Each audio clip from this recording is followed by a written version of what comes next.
security, multilateral cooperation in the interest of a more just, democratic, and sustainable world order.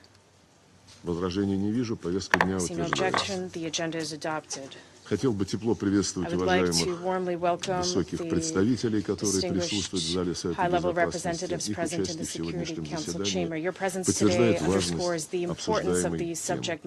В соответствии с правилом 37 временных правил процедуры Совета я приглашаю принять участие в заседании представителей Бангладеш, Беларуси, многонационального государства Боливии, Бразилии, Венгрии, Боливарианской Республики Венесуэла, Vietnam, Ghana, Guatemala, the Dominican Republic, Egypt, India, Indonesia, Iraq, the Islamic Republic of Iran, Kazakhstan, Cambodia, Kuwait, Cuba, the Maldives, Morocco, Nepal, Nicaragua, the United Arab Emirates, Pakistan, Saudi Arabia, Serbia, the Syrian Arab Republic, Thailand, Timor-Leste, Turkey, Uganda, Philippines, Chile, Ethiopia, and South Africa to participate in this meeting. It is so decided. In accordance with Rule 39 of the Council's Provisional Rules of Procedure, I invite the head of the delegation of the European Union to the United Nations, His Excellency Mr. Stavros Lambrinidis, to participate in this meeting. It is so decided. The Security Council will now begin its consideration of item 2 of the agenda. I wish to draw the attention of Council members to document S/2024/537, a letter dated July 9, 2024, from the permanent representative of the Russian Federation to the United Nations, addressed to the Secretary General, transmitting a concept paper on the item under consideration. I shall now make a statement in my capacity as the Minister for Foreign Affairs of the Russian Federation. Ladies and gentlemen, Your Excellencies, today, the very foundations of the international legal order, strategic stability, and the UN-centric system of global politics are being put to the test. It will be impossible to resolve the conflicts that are multiplying without getting to their root causes and restoring faith in our ability to join forces for the common good and justice for all. Let us be frank. Not all states represented in this room recognize the key principle of the UN Charter, the sovereign equality of all states. The United States has long, through the words of its presidents, declared its own exceptionalism. This also applies to Washington's attitude towards its allies, from whom it demands unquestioning obedience, even to the detriment of their national interests. Rule America. That is the essence of the notorious rule-based order, which is a direct threat to multilateralism and international law. The most important components of international law, the UN Charter and the decisions of our Council, are interpreted by the collective West in a perverse and selective manner, depending on what instructions are handed down from the White House. And many Security Council resolutions are outright ignored. These include Resolution 2202, which endorsed the Minsk agreements on Ukraine, and Resolution 1031, which endorsed the Dayton Agreement on peace in Bosnia and Herzegovina on the basis of the principle of equal rights for the three constituent peoples and two entities. Sabotage of resolutions on the Middle East can be discussed endlessly. It suffices to mention Anthony Blinken's statement in an interview with CNN in February 2021 in response to a question about what he thinks about the decision of the previous U.S. administration to recognize the Syrian Golan Heights as belonging to Israel. And I will refresh your memory for those of you who may have forgotten. In response to that question, the Secretary of State said, leaving aside the question of legality, from a practical standpoint, the Golan Heights are very important to Israel's security, end of quote. And this, in spite of the fact that UN Security Council Resolution 497, which remains in force and which we are all very familiar with, qualifies Israel's annexation of the Golan Heights as illegal. However, according to those very rules, we should, to quote Anthony Blinken, leave aside the question of legality. And of course, everyone remembers the statement of U.S. Permanent Representative regarding the fact that Resolution 2728 of March 25th, Swift demanding an immediate ceasefire in the Gaza Strip is not legally binding. In other words, these American rules are more important than Article 25 of the UN Charter. In the last century, George Orwell, in his story Animal Farm, already presaged the essence of this rule-based order. I quote, "All animals are equal, but some are more equal than others," end of quote. If you fulfill and obey the will of the hegemon, you're permitted to do anything you wish, but if you dare defend your national interests, you will be declared a pariah and sanctioned. Washington's hegemonic policy has not changed for decades. Every Euro-Atlantic security arrangement, without exception, has been based on ensuring U.S. dominance. This has included the subjugation of Europe and the containment of Russia. The main role in this was assigned to NATO, which eventually subjugated the European Union, which was presumably created for Europeans, and shamelessly privatized OSCE institutions in flagrant violation of the Helsinki Final Act. The reckless expansion of NATO, despite repeated warnings from Moscow over many years, also provoked the Ukrainian crisis, starting with the coup d'etat organized by Washington in February 2014 in order to establish full control over Ukraine with a view to preparing an offensive against Russia with the help of the neo-Nazi regime brought to power. When Poroshenko and then Zelensky were waging war against their own citizens in the Donbass and were destroying Russian education, Russian culture, Russian media, and the Russian language in general through their legislation, and were banning the Ukrainian Orthodox Church, no one in the West batted an eye, nor did they demand that their wards in Kyiv observe decency and refrain from violating international conventions on the right of national minorities or the very constitution of Ukraine itself, which also contains these demands. It was precisely to eliminate threats to Russia's security and to protect those people who consider themselves part of Russian culture and who live on lands that had been settled by their ancestors for centuries in order to save them from legislative and even physical extermination that the special military operation was launched. It's telling that even now, when multiple initiatives on Ukrainian settlements are being put forward, few people remember Kyiv's violation of human rights and the rights of national minorities. None of these initiatives include these aspects. Only recently did EU documents on the beginning of negotiations regarding Ukraine's accession formulate a demand to this end, mainly due to Hungary's principal position. However, Brussels' actual capacity and desire to influence the Kyiv regime is questionable. We call on all those who are genuinely interested in overcoming the crisis in Ukraine to ensure that their proposals take into account the key issue of the right of national minorities, all minorities without exception. Silence on this issue devalues peace initiatives, and the racist policy of Mr. Zelensky receives de facto approval.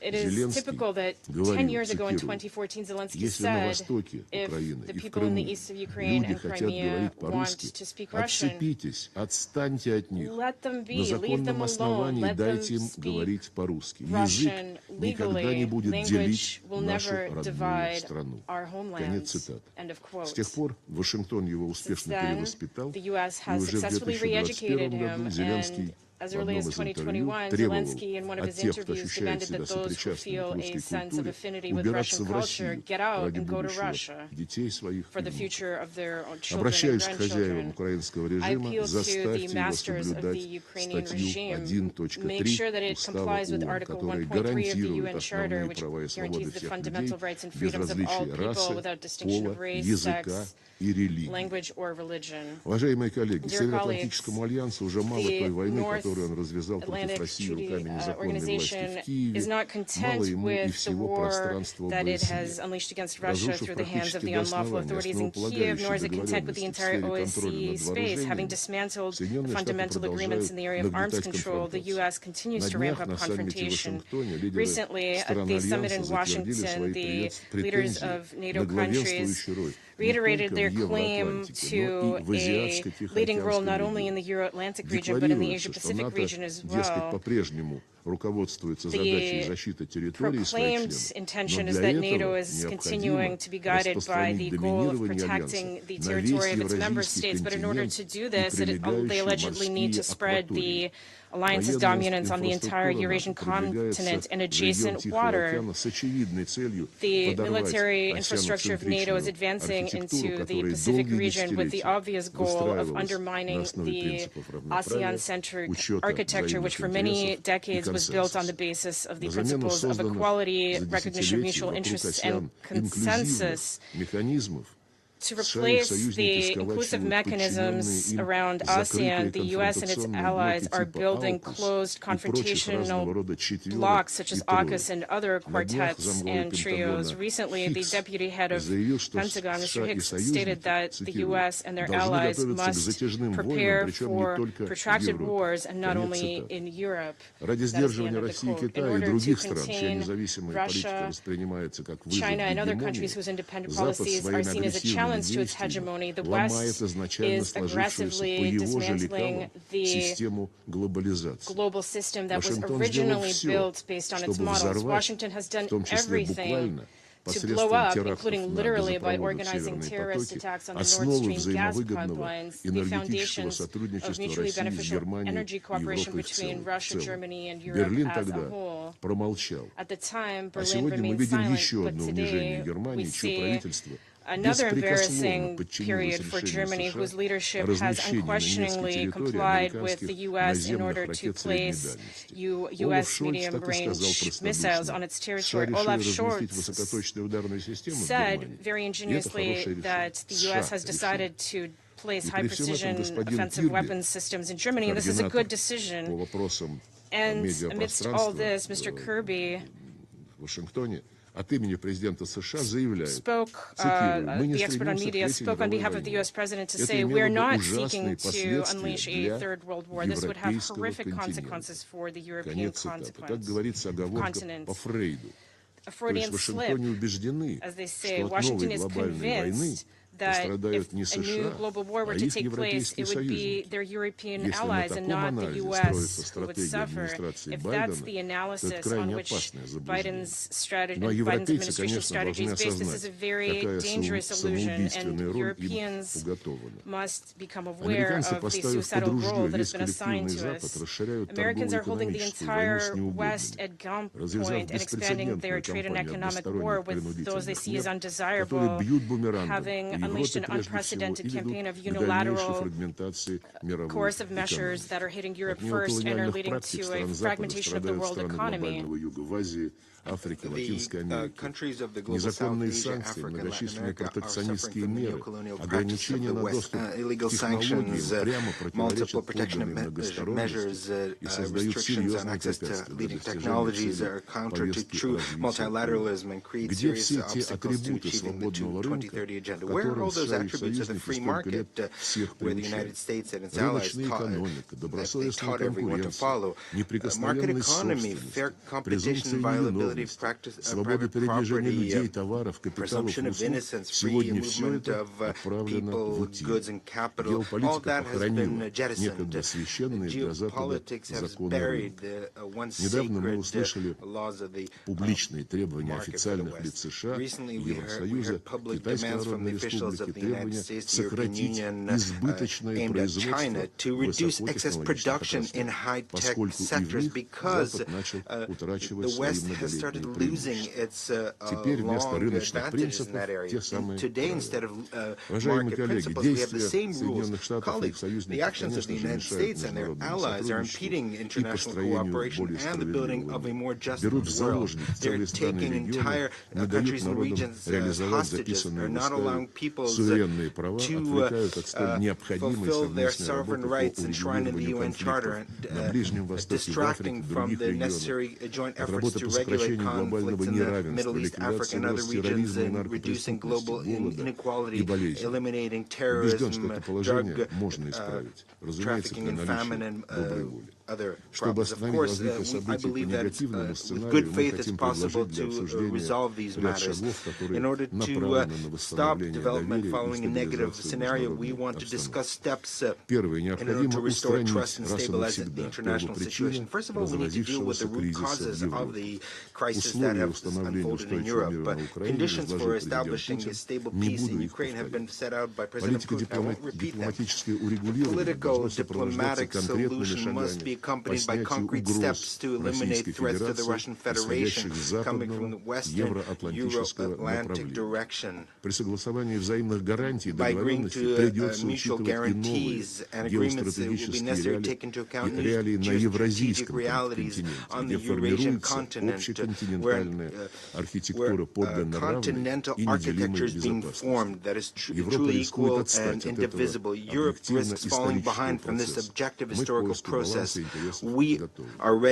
Второе. Восстановление регионального и глобального баланса сил должно сопровождаться активными усилиями по устранению несправедливости в мировой экономике. В многополярном мире по определению не должно быть монополистов в валютно-финансовом регулировании, торговле, технологиях.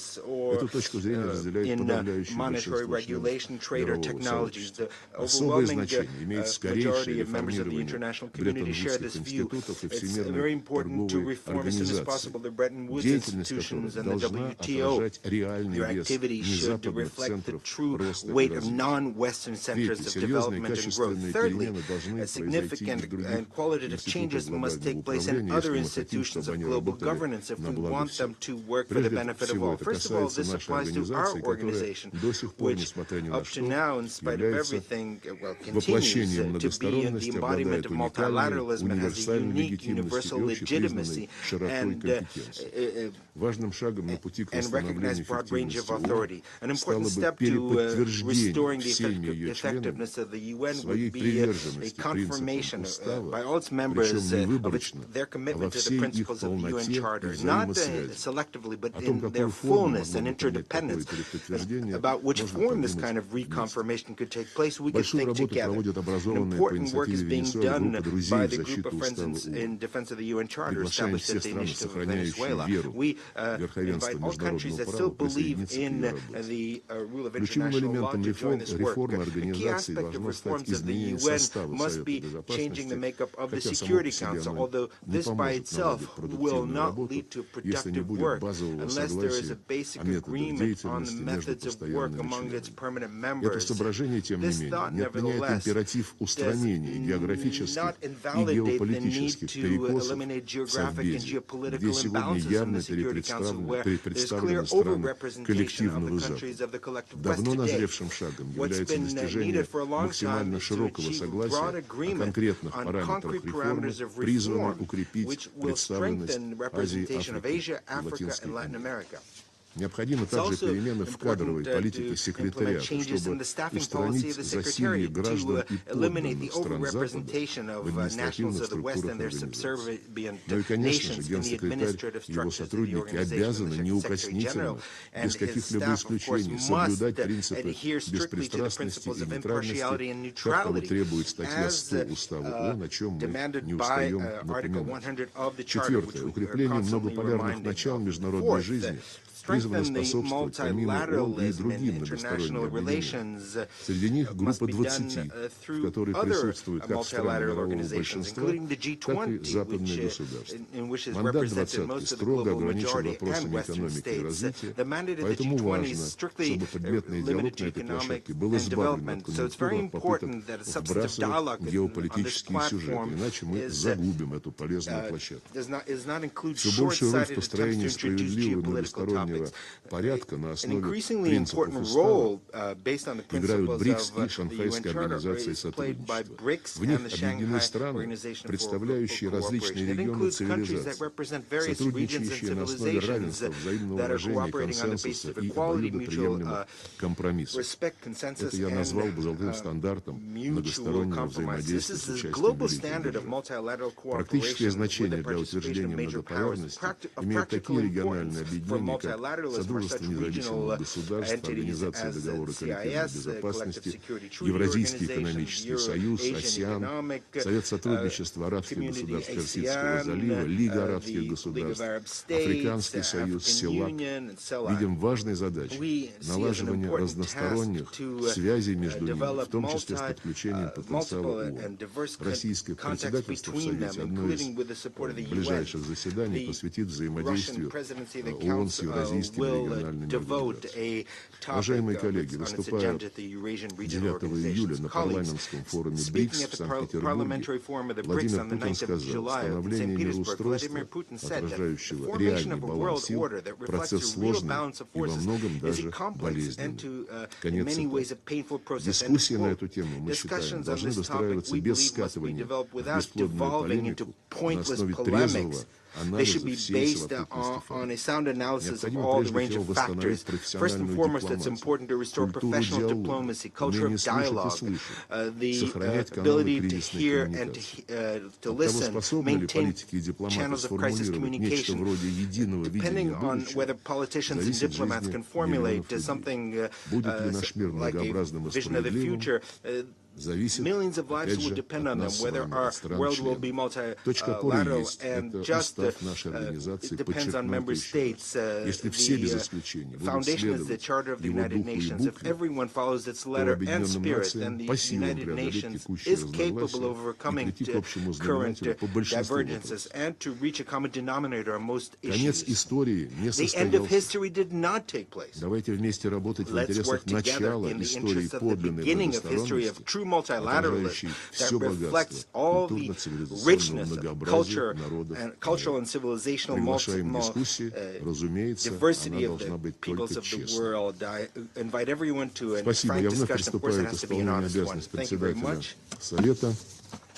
I resume my function of the President of the Council. И предоставляю слово члену Федерального совета и начальнику Федерального департамента иностранных дел Швейцарии, его превосходительству господину Игнацио Кассис.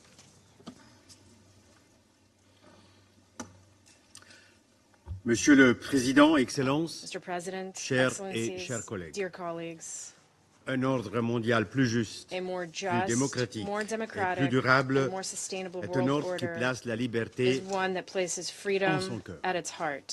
Or, l'histoire nous montre qu'il n'existe aucune liberté absolue. Si la liberté est essentielle pour vivre en société, elle n'est assurée que lorsque celle-ci est protégée par des règles de principe, des règles de droit. Le droit à la liberté ne peut exister qu'avec le devoir et la responsabilité. Il y a plus de 75 ans, en adoptant la Charte des Nations Unies et la Déclaration universelle des droits de l'homme, nous avons tiré les leçons de l'histoire de la première moitié du XXe siècle, notamment des deux guerres mondiales. Ces normes universelles ont permis de bâtir un monde dans lequel la force made it possible to build a world in which the force of law would eventually prevail over the law of force. And it is in particular the prohibition of the use of force, a genuine paradigm shift in international law, when the world previously believed in the idea of a just war, that was placed at the heart of our Charter. Since the adoption of the Charter, we, the peoples of the United Nations, have stone by stone built the foundations of our universal commitments. And we have tried together to build a better world, one with less poverty, controlled epidemics, humanitarian assistance for those in need. Beaucoup d'entre nous ont baigné dans un optimisme nourri par l'esprit du plus jamais ça. À la chute du mur de Berlin, nous avons cru que les idéaux basés sur les principes de la Charte allaient définitivement s'imposer. Or, force est de constater que nous n'avons pas réussi à maintenir le cap. Notre optimisme s'est heurté au mur impitoyable du réalisme. Et pourtant, And Nous yet, savions que l'histoire we n'est pas know linéaire that history is not linear, et que l'être humain a cette fâcheuse and tendance that human à beings répéter les mêmes have an erreurs. unfortunate tendency to repeat the same Le mistakes. protectionnisme, le Protectionism, nationalisme, nationalism, symptômes de ce malaise global symptoms of this illustrent global un malaise gigantesque manque de confiance illustrate a gigantic entre les lack humains. of trust between humans. Les guerres, la pauvreté, Wars, la poverty, désinformation et des misinformation, visions géopolitiques and geopolitical difficilement visions that are conciliables difficult to gagnent du reconcile terrain dans le monde are entier. gaining ground all over the world. Ainsi, l'Ukraine est Ukraine, dévastée for par une example, agression has been militaire devastated by military depuis plus de aggression 2 for ans, over 2 en years violation flagrante de in la Charte. flagrant violation of the Charter. Depuis plus d'un an, le Soudan For more than a year, est à nouveau en Sudan proie has à une once guerre again been in the civile. grip of a civil war. Et, mesdames et messieurs, And, ladies and gentlemen, 75 ans 75 d'engagement years of multilatéral multilateral n'ont engagement pas encore apporté have la yet paix to bring au peace Proche-Orient. to the Middle East. Oui, le multilatéralisme est Multilateralism mal en point. is ailing. Si les Nations Unies nous semblent aujourd'hui trop faibles, If the United Nations c'est seems parce qu'elles too weak reflètent to la us trop today, it is faible because it volonté de tous les États reflects membres d'obéir, too de little willingness on the respecter part of all member states to la obey loi, the law du of devoir duty qu'ils se sont volontairement imposés. that they have voluntarily Nous devons retrouver subjected l'élan themselves qui a fait to. le We ciment must regain de the notre momentum communauté. that has held our community together for so long. Monsieur le Président, Mr. en mai President, 2023, in ici May même, j'ai présidé un 2023, débat sur in le this very rôle de la chamber, I chaired a confiance debate on entre the les États. role of trust between La states. confiance est un élément clé pour que le Conseil Trust puisse is accomplir a son key mandat. element if this council is to fulfill its Pour mandate. renforcer la confiance, build nous devons trust, rechercher davantage le dialogue, We need to seek out more surtout en dialogue, cas de division. especially when there are divisions. Rechercher et créer le dialogue Seeking out exige and parfois creating dialogue sometimes requires creativity parfois de la prise de risque. and risk-taking. En organisant il y a un mois une conférence When we internationale organized sur an la paix en international Ukraine, conference on peace in notre Ukraine a objectif month était ago, our aim précisément was precisely d'établir la to build confiance à trust travers le through dialogue. dialogue. En Suisse, In pendant Switzerland, 2 jours, for 2 days, une centaine de délégations ont around échangé 100 sur les chemins delegations possibles discussed vers la paix. possible paths to peace. Nous n'étions de loin pas tous By d'accord, no means did sur we all ces agree chemins on vers these la paix. paths to peace. mais nous nous sommes efforcés d'établir une base But we de tried confiance to pour progresser. establish a basis of trust on which to move Et nous forward. offrons des lieux de dialogue pour d'autres And we are discussions, providing comme a forum actuellement pour le for Soudan sous l'égide de l'ONU other à discussions, Genève, such as ou the one auparavant currently dans le taking place contexte on du Sudan under Yémen. the auspices of the UN Geneva, or the one that took place La Suisse, earlier in the pays context of dépositaire des Yemen. conventions de As the Genève, depositary of the est prête Geneva à Convention, prendre Switzerland ses is ready to shoulder its pour responsibilities un ordre mondial basé sur le droit humanitaire. to achieve a world order based on humanitarian Alors que law. nous commémorons As le we mois prochain commemorate les 75 ans des conventions The de Genève, 75th anniversary of the et Geneva j'espère Conventions d'ailleurs next month, vous accueillir and I hope toutes et tous en to Suisse pour welcome cette you all to commémoration Switzerland for importante. this important Il commemoration. est grand temps de réaffirmer la It is validité high universelle. time to reaffirm the droit universal validity international of international humanitarian law. Fin octobre, At the la end of Suisse accueillera October, la 34e Switzerland will conférence host the internationale de la 34th International Croix-Rouge Conference of the et du Red Croissant Cross Rouge à and Red Genève, Crescent in Geneva, avec comme devise under the motto, gérer l'incertitude, managing renforcer uncertainty, l'humanité. strengthening humanity. L'objectif de cette conférence est d'améliorer la réponse The aim of humanitaire this conference à is travers to un dialogue improve efficace. humanitarian response through effective dialogue. Mesdames et messieurs, chers collègues, Ladies and gentlemen, dear face colleagues, à l'augmentation des guerres, faced with an increase in face wars à l'usage and systématique de la systematic violence, use of violence, nous avons besoin de croire we au need respect to du droit believe in international respect for humanitaire. international humanitarian law. Si la confiance peut être créée While par le trust can be dialogue, created through dialogue, elle peut l'être également par un it can changement de also be perspective. created through a change of perspective. Comme médecin de formation, As a doctor by je crois training, en la science et en la diplomatie scientifique. I believe in science and Je suis scientific persuadé diplomacy. que la science peut I'm convinced contribuer that science à renforcer can help l'efficacité de notre travail. strengthen the Une efficiency of approche our work. fondée sur An les faits approach scientifiquement based on établis renforce scientifically aussi established la confiance facts mutuelle. also strengthens mutual trust. Elle offre la It possibilité makes it d'anticiper les possible risques et les to opportunités pour la anticipate paix. risks and opportunities for peace. Lors de notre présidence au Conseil During our en presidency octobre of the de cette Council année, in October of nous allons this proposer year, une réunion we sur le will be potentiel proposing de la a meeting diplomatie on scientifique. the potential of science diplomacy. Chers et chers collègues, Dear colleagues, à nous It is up to us, the members of this Council, to live up to the responsibility that we have been entrusted, whether by the General Assembly or by the history of our common humanity. I thank you. Я благодарю превосходительство господина Кассиса и предоставляю слово директору Департамента по многосторонним и глобальным вопросам Министерства иностранных дел и международного сотрудничества и послу Гаяны при Карибском сообществе, его превосходительству господину Джорджу Толботу.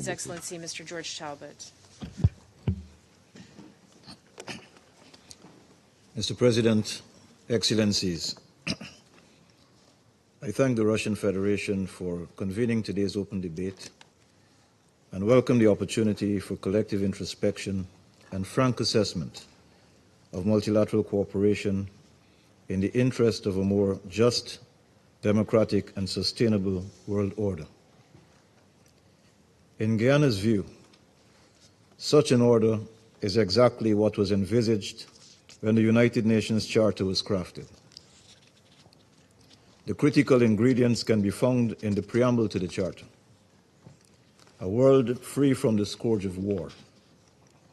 One where there is respect for fundamental human rights and the dignity and worth of the human person. Where men and women and nations large and small enjoy equal rights. Where there is justice and respect for international law and the obligations flowing therefrom, and a world that fosters for all peoples better standards of life in larger freedom. The United Nations Charter, embodying as it does the fundamental principles of the multilateral ethos, has served as a framework and guide for the achievement of these objectives. It enjoins a sense of common purpose, a spirit of solidarity, and of inclusion. No country or people is to be left behind. As sovereign equals, every state deserves a seat at the table of global discourse. Each voice needs to be heard and respected, and each contribution valued. In the words of Guyana's most celebrated poet, Martin Carter, I quote, "All are involved, all are consumed," unquote. Small developing countries such as my own attach the highest value to an effective, democratic, responsive, and inclusive multilateral system, and to the primacy of the rule of international law. Our security, our very survival depends on this. In working to adapt the global architecture to the demands of the 21st century, the enduring relevance and validity of the purposes and principles of the UN Charter cannot be overstated. However, too often are they honored in the breach. It is incumbent on the Security Council, charged with the primary responsibility for maintaining international peace and security, and by extension its member states, to be exemplary in their adherence to the Charter and to eschew any conduct that is inimical to the Council's mandate. But no state is exempt in this regard. States must therefore hold themselves and each other to the highest standards of performance and accountability in observance of the Charter and international law. Mr. President, as we have seen in the cases of Ukraine and Gaza, breaches of the peace can have consequences well beyond the immediate theater of operations. The Security Council must take active cognizance of these realities and, in concert with the broader international community and regional organizations, be more proactive in addressing the drivers of conflict. Greater attention to prevention and to the pacific settlement of disputes, as provided in Chapter 6 of the Charter, is imperative. Parties to disputes must be persuaded to seek solutions utilizing the means outlined in Article 33 of the Charter, including negotiation, mediation, arbitration, and judicial settlement. Too often is there recourse to the threat or use of force. The result is an increasing number of armed conflicts in our world today that continue to destroy lives and threaten the future of states. This is compounded by a lack of respect for international humanitarian law. In reaffirming the principle of non-interference in internal affairs, we cannot turn a blind eye to egregious violations. Members of the Security Council should not be among those undermining the judicial institutions of the United Nations, so crucial to ensuring respect for the rule of law and promoting accountability.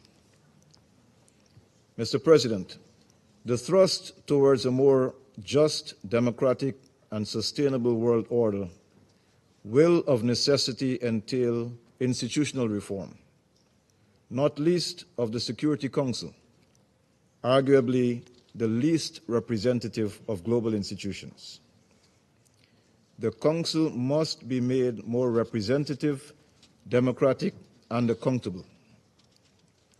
For Guyana, no reform would be complete without enhanced participation of small states, who, for the most part, are a force for peace and principle.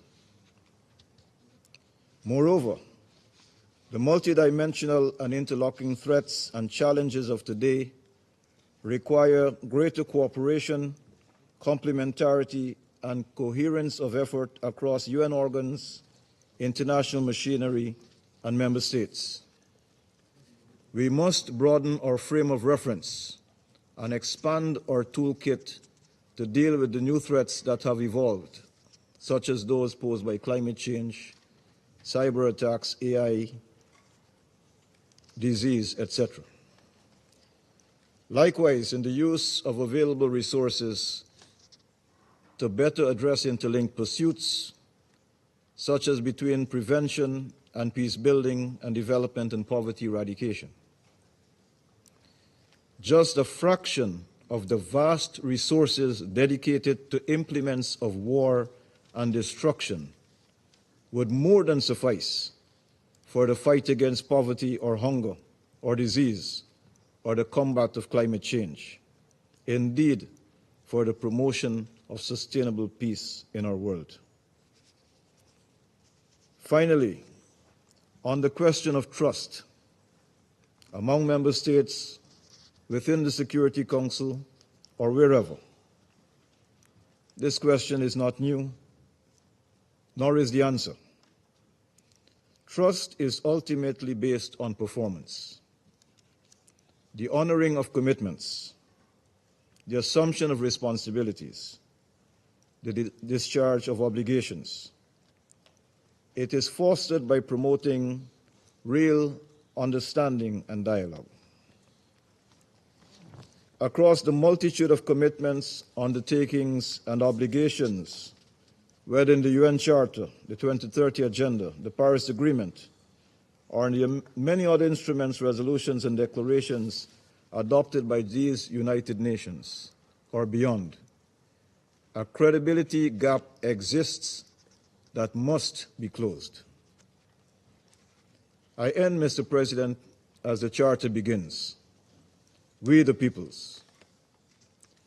Their trust, their hopes, their aspirations, their expectations are ultimately what matters most. It must be acknowledged that the adversarial nature of contemporary politics makes it impossible to fulfill our global commitments and meet the expectations of our people.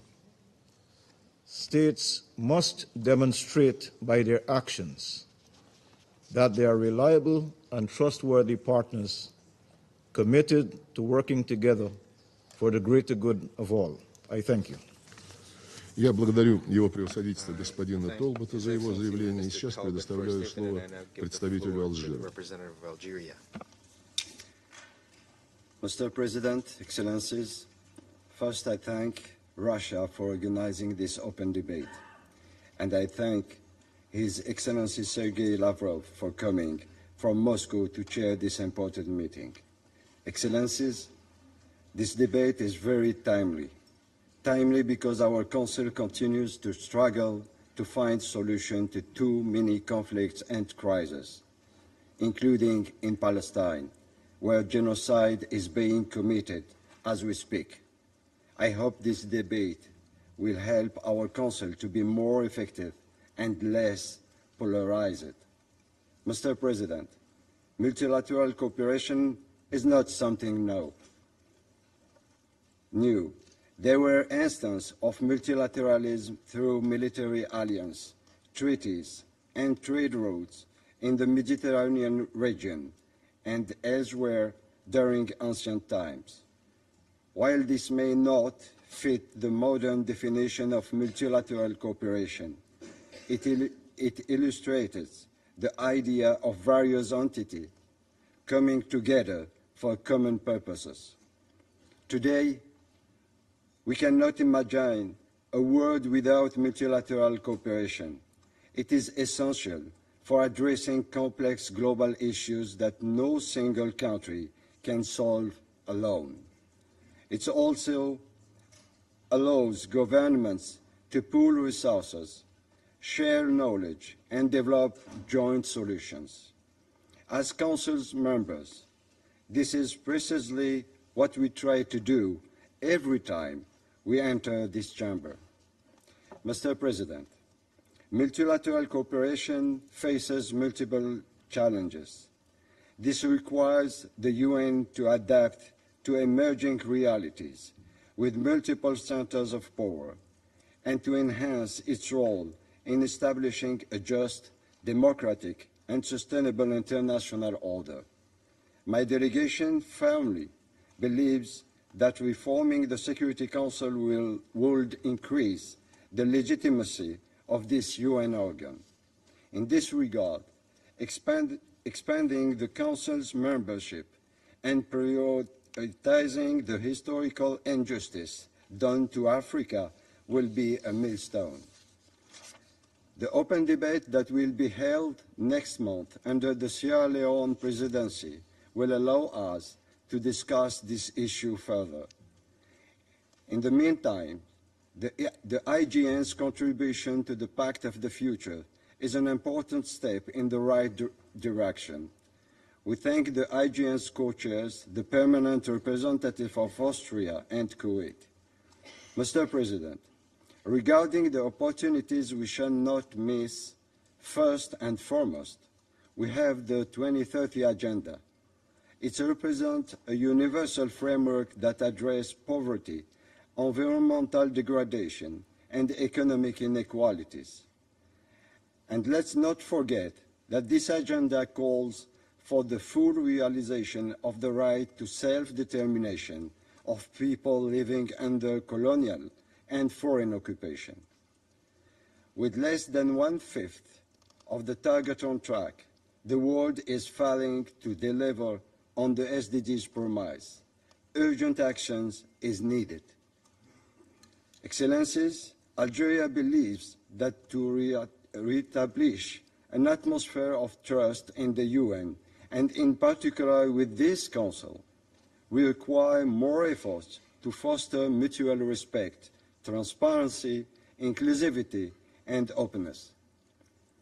To that end, we must abide by and prioritize diplomacy and dialogue, transparency, mutual understanding, peaceful settlement of disputes. We also need to give priority to conflict prevention and peace building by addressing the root causes. Last but not the least, we need to uphold international law and the UN Charter as guiding principles. We must ensure that the Council's decisions and actions adhere to these principles and contribute to global peace and stability. Our compass shall be avoiding the selective application of international law. Dear colleagues, as the Summit of the Future approaches, let's work to make this event a real Summit of the Future, not a Summit of the past. I thank you. Я благодарю представителя Алжира за его заявление и предоставляю слово представителю Соединенного Королевства. Thank you, President. The world of 2024 looks very different to the world of 1945. But the challenges we face are no less stark. More countries globally are engaged in conflicts than at any time since the Second World War. We're facing a climate crisis, and scientific and technological breakthroughs are raising new questions which we need to answer. A UN fit for the 21st century is vital to meet these challenges. I'd like to make 3 points. First, we need reinvigorated systems that are more inclusive and more responsive to deliver on these important priorities, including the Sustainable Development Goals and international financial architecture reform. That is why the UK is committed to making a success of the Summit of the Future in September and realising its potential to set a new, ambitious course for the UN. We also recognise that members sitting around this table need to be more representative of the world today, and that is why we have long supported Security Council reform. Second, we need to ensure that this Council delivers on its mandate to uphold international peace and security. We regret that recent Council resolutions 2735 and 2736, calling for a ceasefire deal in Gaza and de-escalation in and around El Fasher in Sudan, have yet to be fully implemented. We call on all parties to do their utmost to see these resolutions implemented to prevent further human suffering. We as Council members also have a responsibility to uphold our own commitments. It is therefore vital that the Russian government stops sourcing weapons from DPRK in violation of UN Security Council resolutions and stops its attempts to disrupt UN work in Africa, including by stopping Russian proxies' targeted actions against MINUSCA. Third, we must defend the UN Charter. President, while you tell us how you believe the world order can become more just, democratic and sustainable, your military is systematically bombing civilians in Ukraine in an unprovoked war of aggression and in flagrant violation of the UN Charter. What is just about trying to annex another country's land? What is democratic about trying to subjugate another country's people? What is sustainable about waging a war that has killed or injured over 500,000 of your own people? The war in Ukraine is a stark reminder of what kind of world order Russia really wants. A world where might is right and powerful countries can bully and invade others with impunity. The UK will not accept such a world. We will continue to stand staunchly behind Ukraine. We will support its aspiration for a just and lasting peace in line with the UN Charter and international law, and its demand for accountability. We will continue to be a tireless advocate for effective multilateralism and for the principles at the heart of the UN Charter. I thank you. Благодарю представителя Соединенного Королевства и предоставляю слово представителю Сьерра-Леоне. Thank you, Mr. President. I thank you for convening this timely debate on multilateral cooperation in the interest of a more just, democratic, and sustainable world order. Sierra Leone welcomes the debate not only in view of the forthcoming 80th anniversary of the United Nations, the most essential multilateral institution of our time, but also because it offers the opportunity to rethink and reshape our cooperation framework on the basis of equity, democracy, and sustainability. Today, more than ever, our collective efforts are essential in navigating the complexities of our interconnected world. The challenges we face, ranging from climate change to global health crisis, from conflict to economic inequalities, are beyond the capacity of any single nation to resolve. They demand a robust, coordinated, and inclusive multilateral approach. Currently, the 193 member states of the United Nations, from diverse regions and cultures, evoke a strong statement of recognition by member states of the importance of the multilateral system founded on international law to safeguard the sovereignty and independence of states and to advance and defend common and critical interests. The purpose of the organization to maintain international peace and security, promote and protect fundamental human rights, and cooperate to achieve sustainable development. Presently, we are, however, challenged to generate innovative ideas and credible mechanisms that will bring all conflict to a peaceful end, maintain peace and security, promote social progress, human rights and fundamental freedoms, and secure better standards of life for humanity. We have limited options or any other alternative other than to strengthen multilateralism based on the UN Charter and international law to address these challenges. This Council should, in this regard, reflect on reform measures that will reinforce our collective obligation to uphold the purposes and principles upon which our organization was founded as enshrined in the UN Charter. We cannot champion a just, democratic, and sustainable world when Africa, a continent on which more than half of the discussions of the Security Council are based, remains excluded in the permanent category and underrepresented in the non-permanent category in the organ with primary responsibility and binding decision powers on matters of international peace and security. The historical injustice against Africa must be addressed, and we look forward to the debate on this important issue during Sierra Leone's presidency of the Security Council in August. There is a binding commitment to build a global society that is more just, inclusive, and equal than the one we live in today.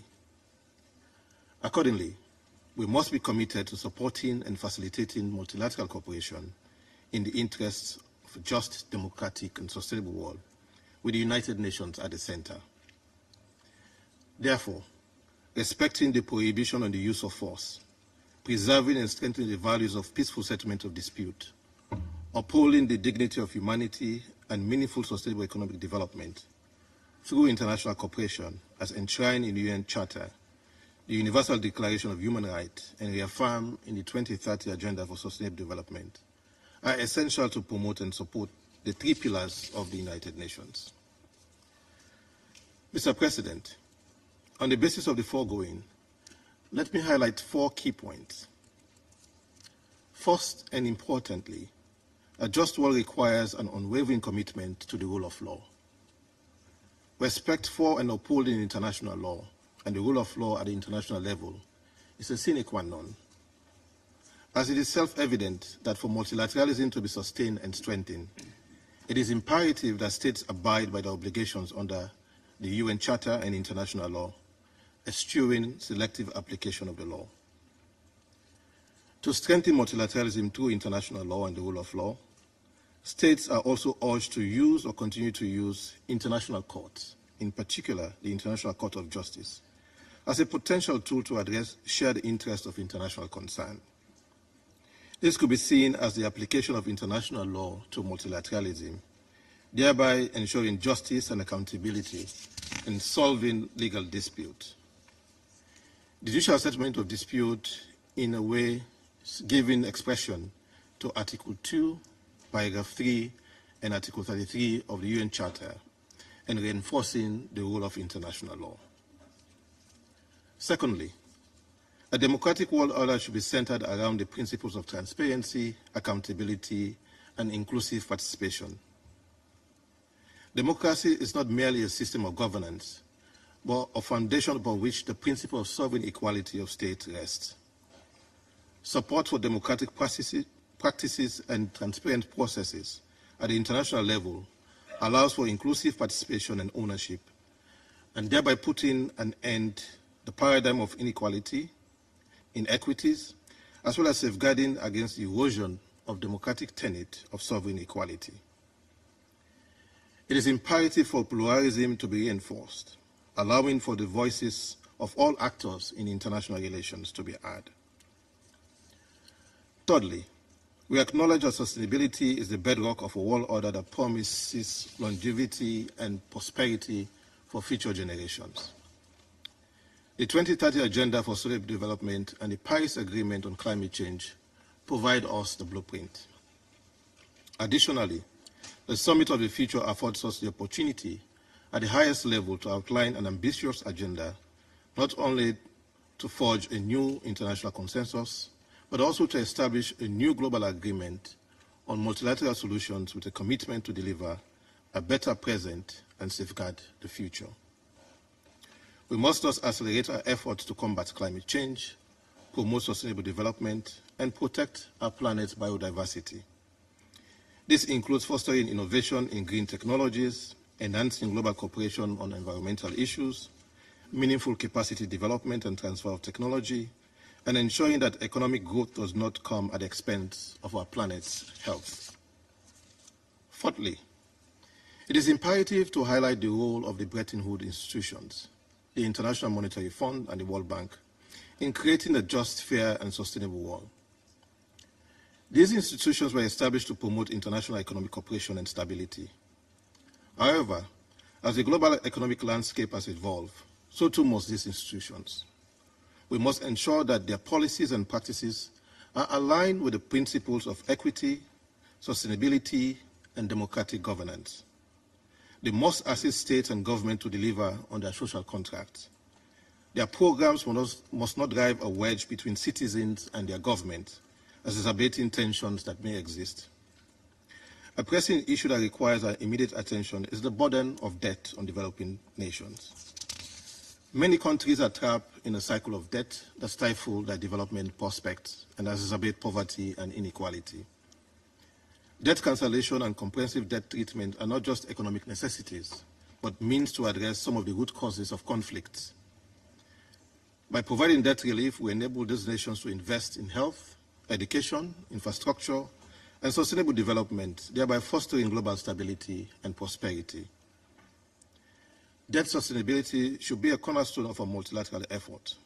We must work towards a fair and transparent international sovereign lending and debt architecture that prevents future debt crises and ensure that borrowing is managed responsibly. This includes promoting responsible lending and borrowing practices, enhancing debt transparency, and developing mechanisms for fair and orderly debt restructuring. Mr. President, in pursuit of these goals, multilateralism is our most powerful tool. The United Nations, with its unique legitimacy and convening power, must be at the forefront of fostering international cooperation. We must reform and reinvigorate our multilateral institutions to be more effective, representative, and responsive to the needs of all member states. This includes addressing disparities in global governance structures and ensuring equitable representation for developing countries, especially Africa. Our collective resolve to enhance our multilateral cooperation must be the immediate necessity. Our inaction will have a debilitating effect on the dignity of humanity. In that regard, Sierra Leone reiterated commitment to the principles, ideals, and objectives of the UN Charter. In closing, Mr. President, let me say that the challenges of our times are formidable, but they are not insurmountable. By embracing multilateral cooperation, we can create a world that is more just, democratic, and sustainable. Let us reaffirm our commitment to these principles and work together to build a future that reflects the highest aspiration of humanity. I thank you. Я благодарю представителя Сьерра-Леоне и предоставляю слово представителю Республики Корея. I give the floor to the representative of the Republic of Korea. Thank you, Mr. President. It is significant and surreal that this meeting on multilateralism and the world order was convened as the signature event of the Russian presidency of the Security Council, as the country has been providing us with an almost painful amount of food for thought on this subject. With frustration from the intractable conflicts, violence, and threats to international peace and security persisting around the world, such as the war in Ukraine, the Gaza crisis, and DPRK's repeated violations of Security Council resolutions, it is often argued that the UN and multilateralism have become futile.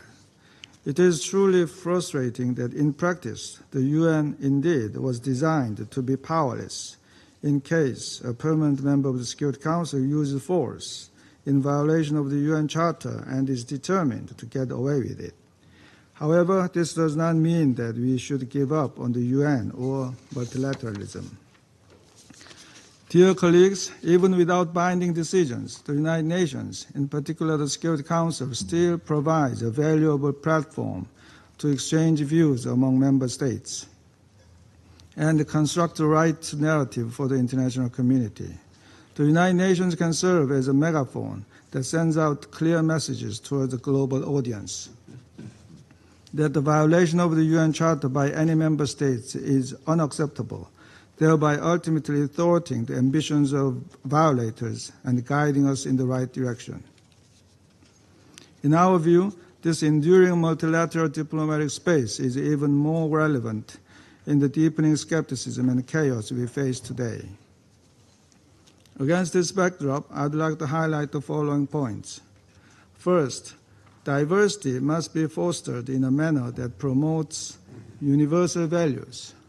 In addressing global challenges, it is critical to respect different histories, cultures, levels of economic development, and different political systems. We should always earnestly listen to each other and deepen our mutual understanding. However, we should also be reminded that we are, after all, the same kind, the one humanity, even amid conflicts, wars, and extreme hate towards one another. The essence of the humanity we share transcends all other differences in culture, politics, and history. Likewise, fundamental and universal values are non-negotiable and must be upheld under any circumstances. For instance, the reported public execution of dozens of teenage students in North Korea last week for watching South Korean dramas, and the sentencing of hard labor to North Koreans for preparing their meal with bottled rice the South Korean NGOs sent over for humanitarian purposes, are simply intolerable. Such brutal acts by the regime cannot and must not be explained or understood in terms of any diversity or differences in governance. It makes no sense to preach diversity while undermining our shared universal values. Second, we should preserve and effectively utilize the multilateral tools that the UN has developed for decades and are now at our disposal. Among many, UN peace operations remain a central component in the continuum of UN responses to maintain peace and security.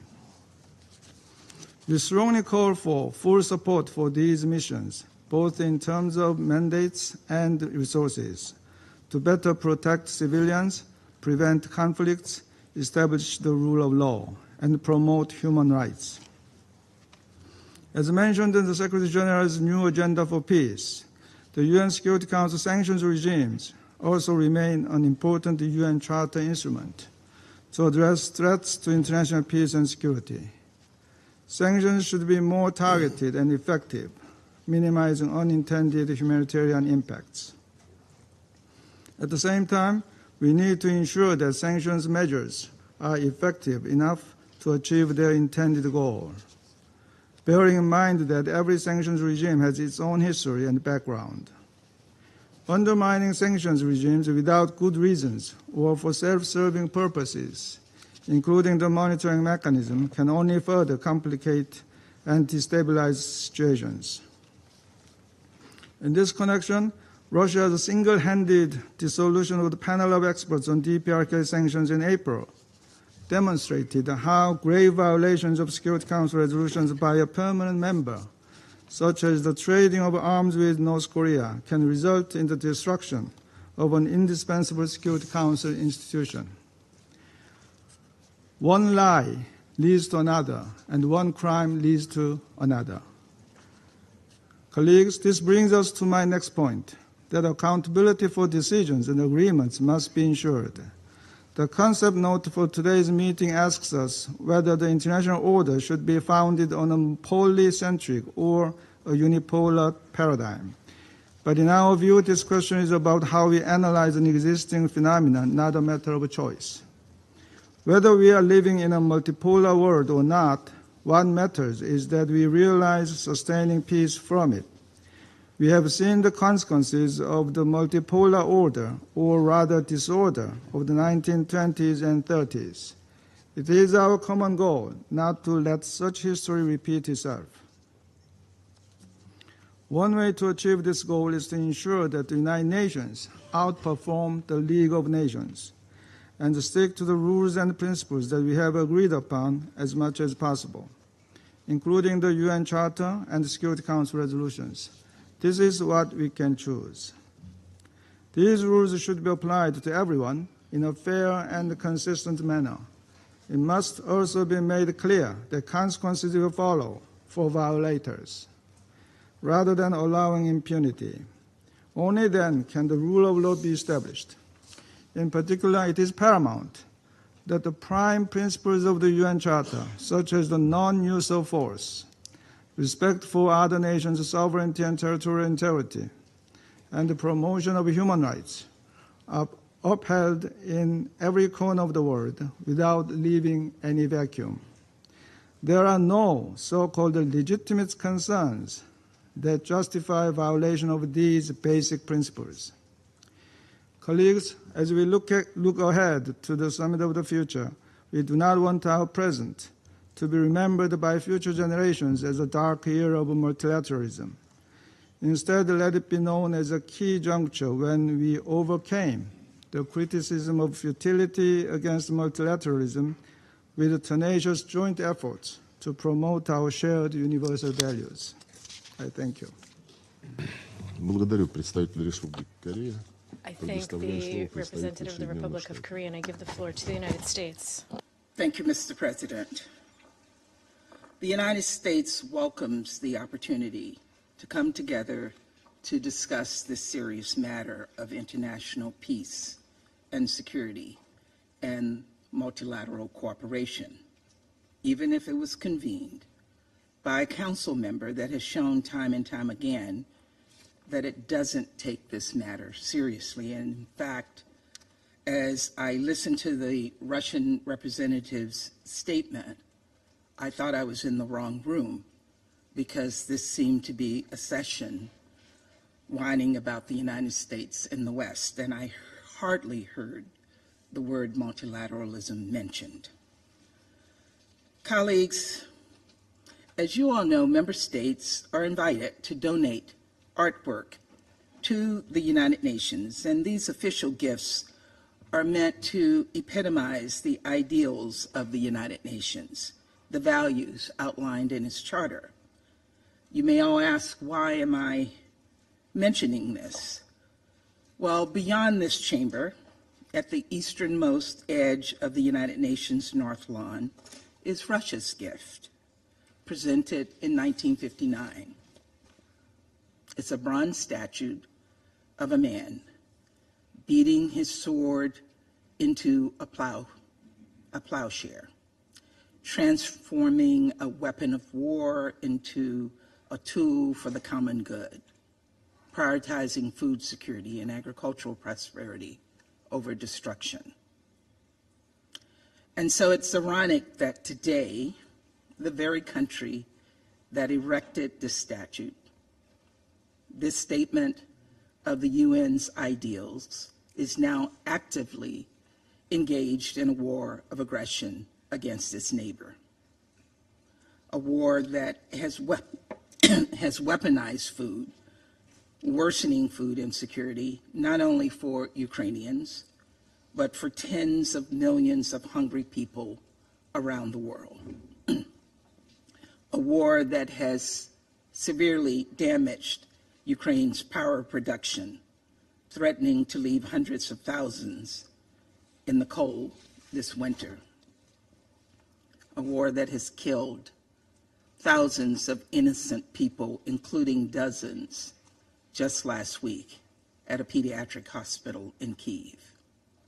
A war that has facilitated the unlawful transfer of thousands upon thousands of people from their homes, including children.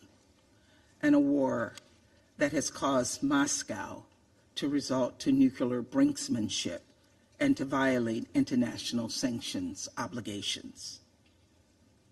Of course, Russia's abhorrent behavior began well before its full-scale invasion in 2022. In particular, Putin has treated human beings as bargaining chips and continued to do so to this day. I think about the family and friends of Trevor Reed and Brittany Griner and Evan Gershkovich and Paul Whelan, as well as others. People detained for doing their jobs or even just being in the wrong place at the wrong time and used as human pawns. Last year, this council had the privilege of being joined by Paul's sister, Elizabeth, in the public gallery, and I asked Minister Lavrov to consider her unimaginable pain, having gone 4 years without seeing her brother, to look into her eyes and see her suffering. Today, over 2,000 days since he last saw his family, Paul remains locked up in a Russian penal colony. And so, Minister Lavrov, I want to look into your eyes while you look into your phone and say, we will not rest until Paul and Evan come home. And Russia has ceased this barbaric practice of holding human pawns once and for all. And that is a promise. Colleagues, it is clear the hypocrisy displayed on the UN's North Lawn by a nation that has chosen to beat plowshares into swords is only matched by the hypocrisy it has displayed in this very council today and every day. Today, we gather under the guise of embracing and improving multilateralism, of recommitting to international law, and yet as we speak, Russia continues to erode confidence in our institutions while willfully and flagrantly violating the core tenets of the United Nations Charter: territorial integrity, respect for human rights, international cooperation. These are our values, the shared principles every single one of us agreed to uphold. And they have provided the basis of the United Nations' greatest triumphs. Our shared principles have helped us forestall nuclear proliferation and prevent mass atrocities.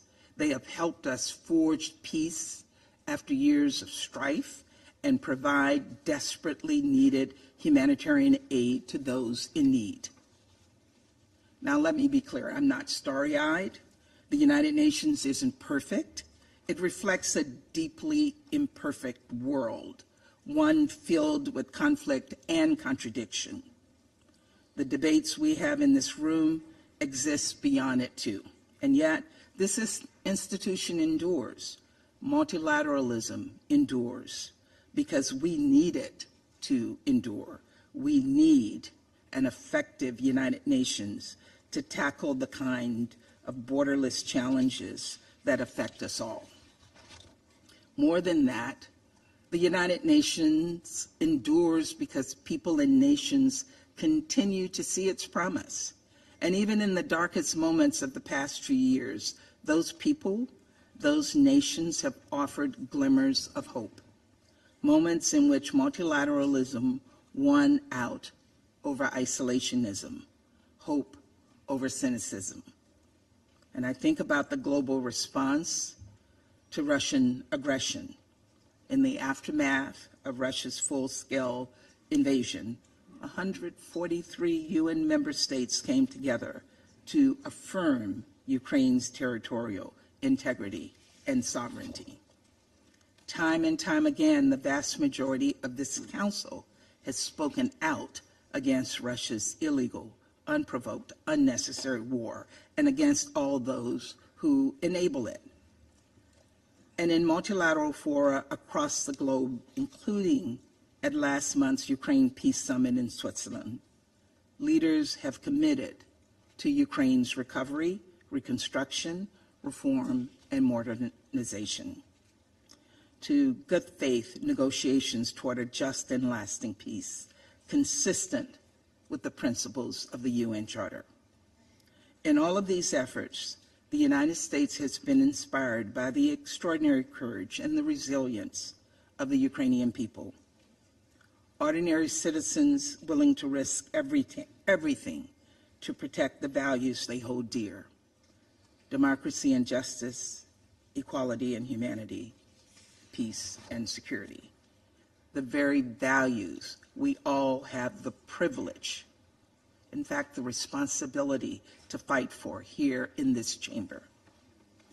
Colleagues, the United Nations needs reform, not a wrecking ball, and certainly not one accompanied by mealy-mouthed calls for cooperation, but rather meaningful and positive evolution, real action, real change to make this body as effective, efficient, and inclusive as possible.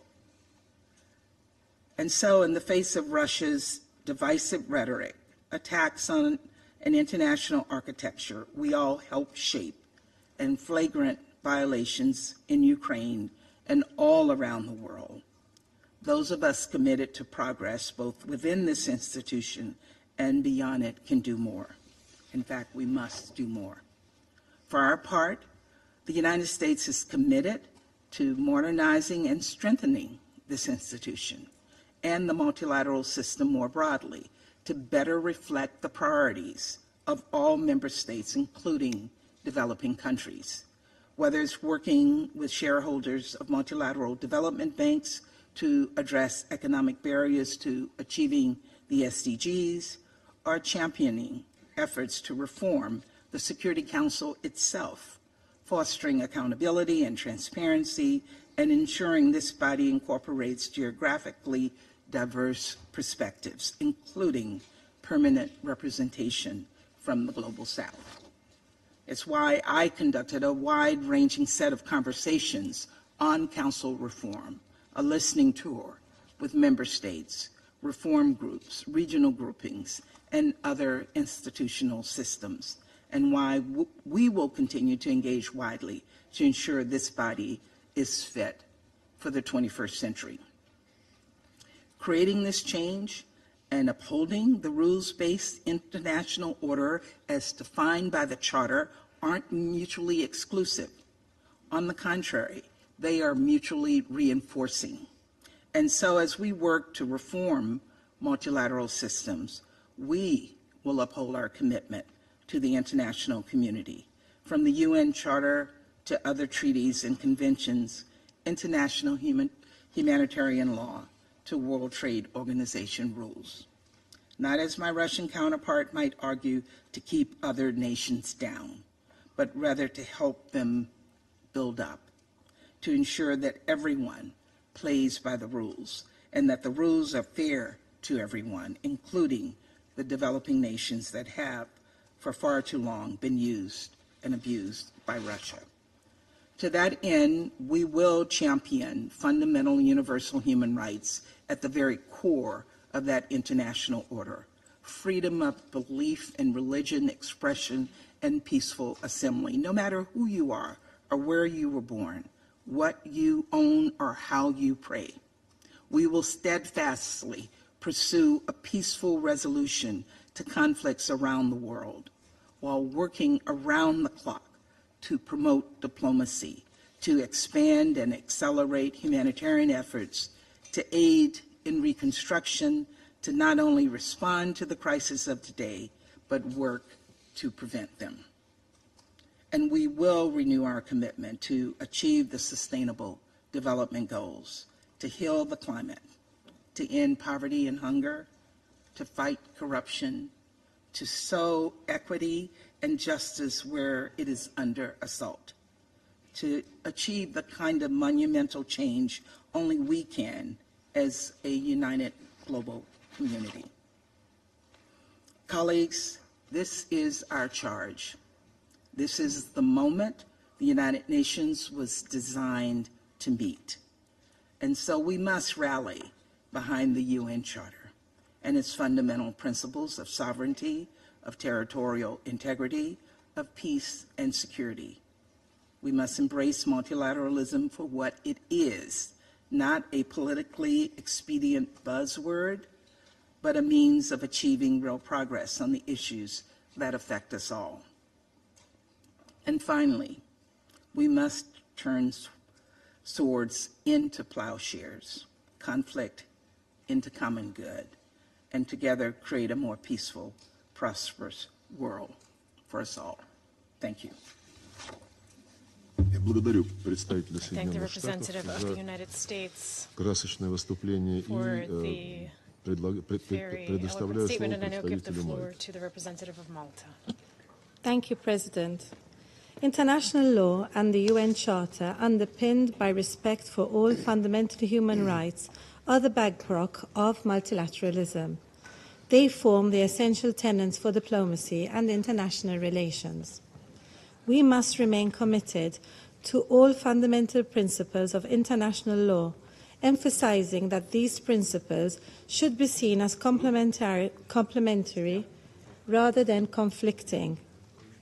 During times of unprecedented global challenges, it is imperative that we uphold them even more vehemently. Conflicts have escalated both in intensity and in volume, with the emergence of various risk factors and threat multipliers. This includes climate change, which exacerbates various challenges such as the frequency and intensity of extreme weather events, the reduction of food supplies, and the subsequent escalation of conflicts. Human rights are increasingly being curtailed and violated, and inequities are rising. This further enhances the importance of multilateral cooperation, which is crucial for effectively addressing such global challenges. Malta remains dedicated to multilateralism based on international law and the UN Charter to address these challenges. We reiterate that in these times, enhanced cooperation between multilateral organizations and at international and regional level, with the UN at the core of its work, is especially important.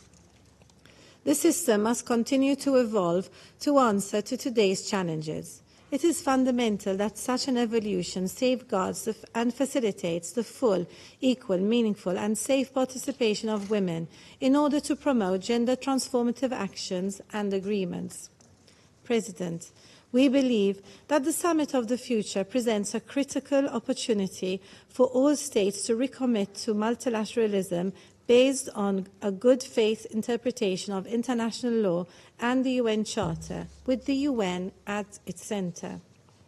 Peace and security, sustainable development, and adherence to human rights are intrinsically linked. We must therefore accelerate the implementation of the 2030 Agenda, promote and defend the universality and indivisibility of human rights within the UN system, while remaining committed to strengthening transitional justice and accountability for serious violations and abuses of human rights law and violations of international humanitarian law.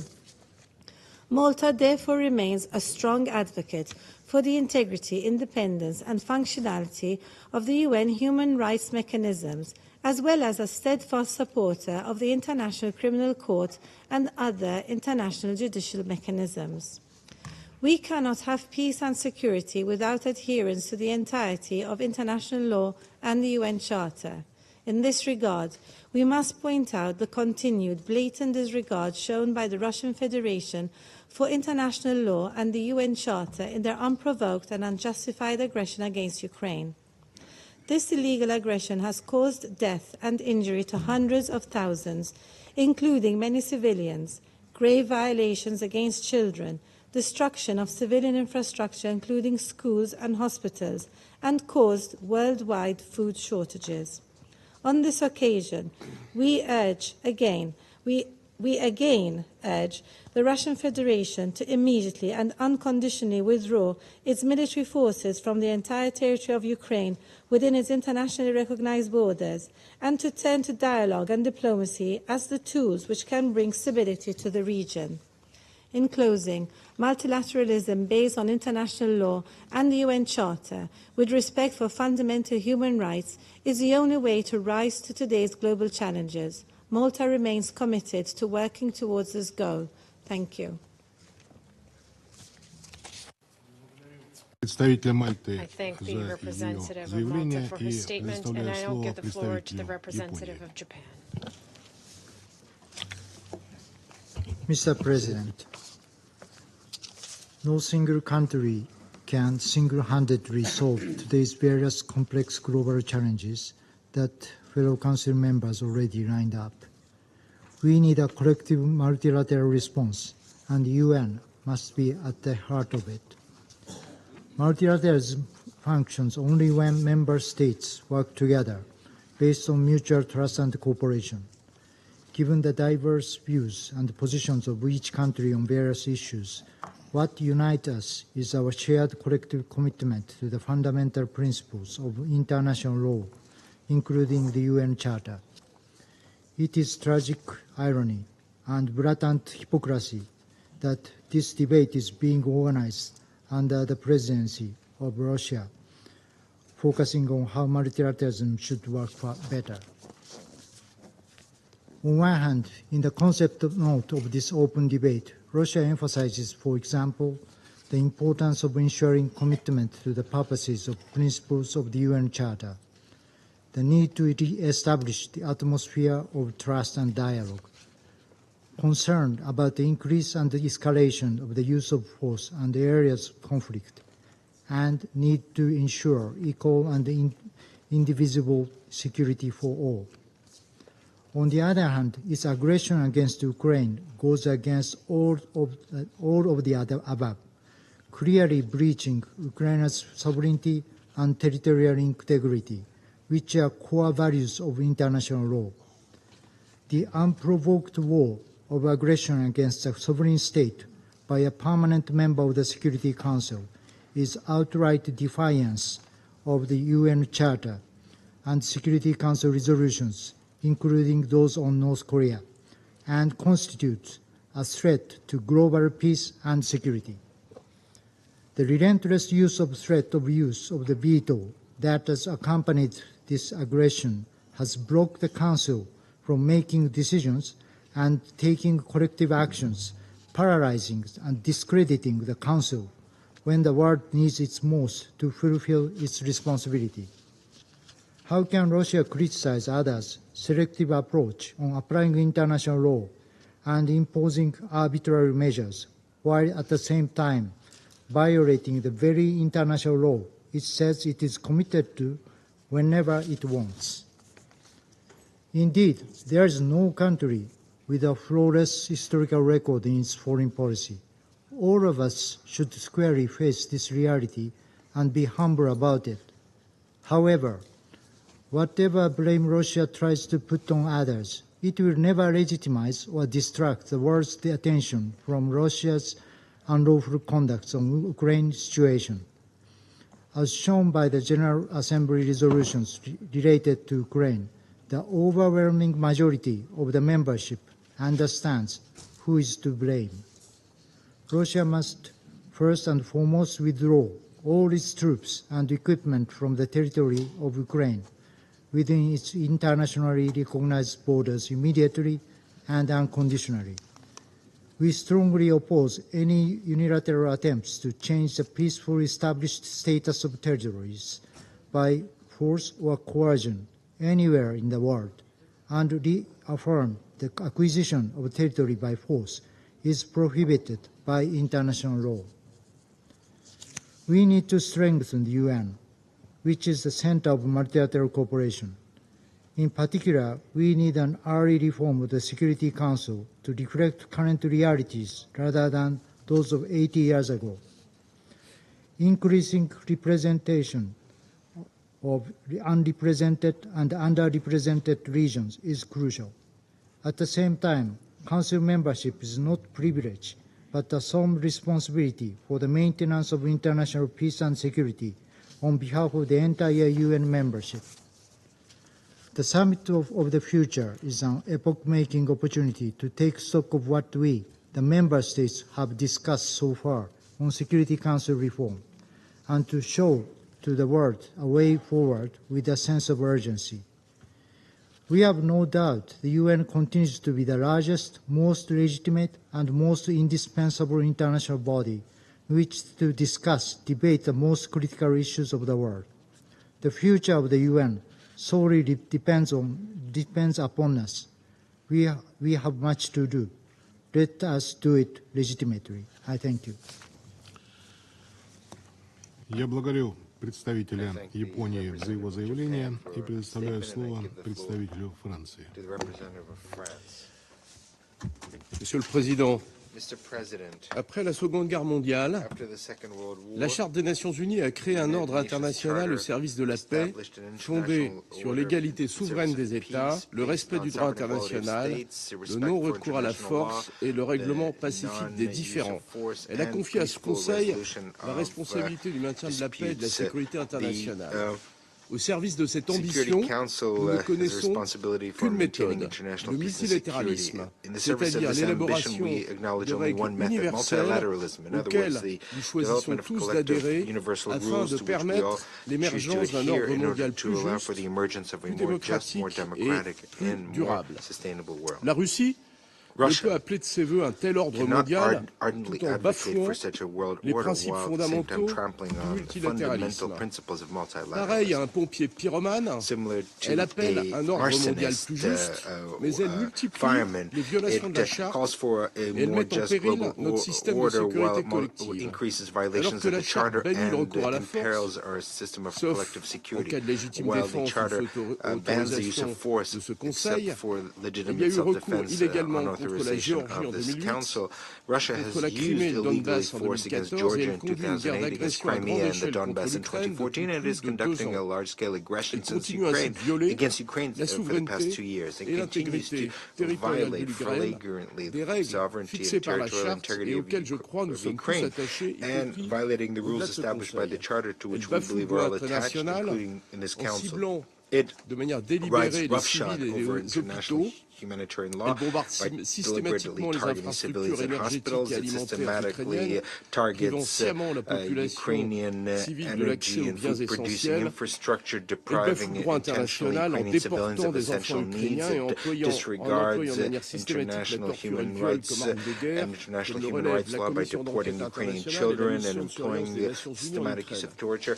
La Russie prétend renforcer la coopération multilatérale.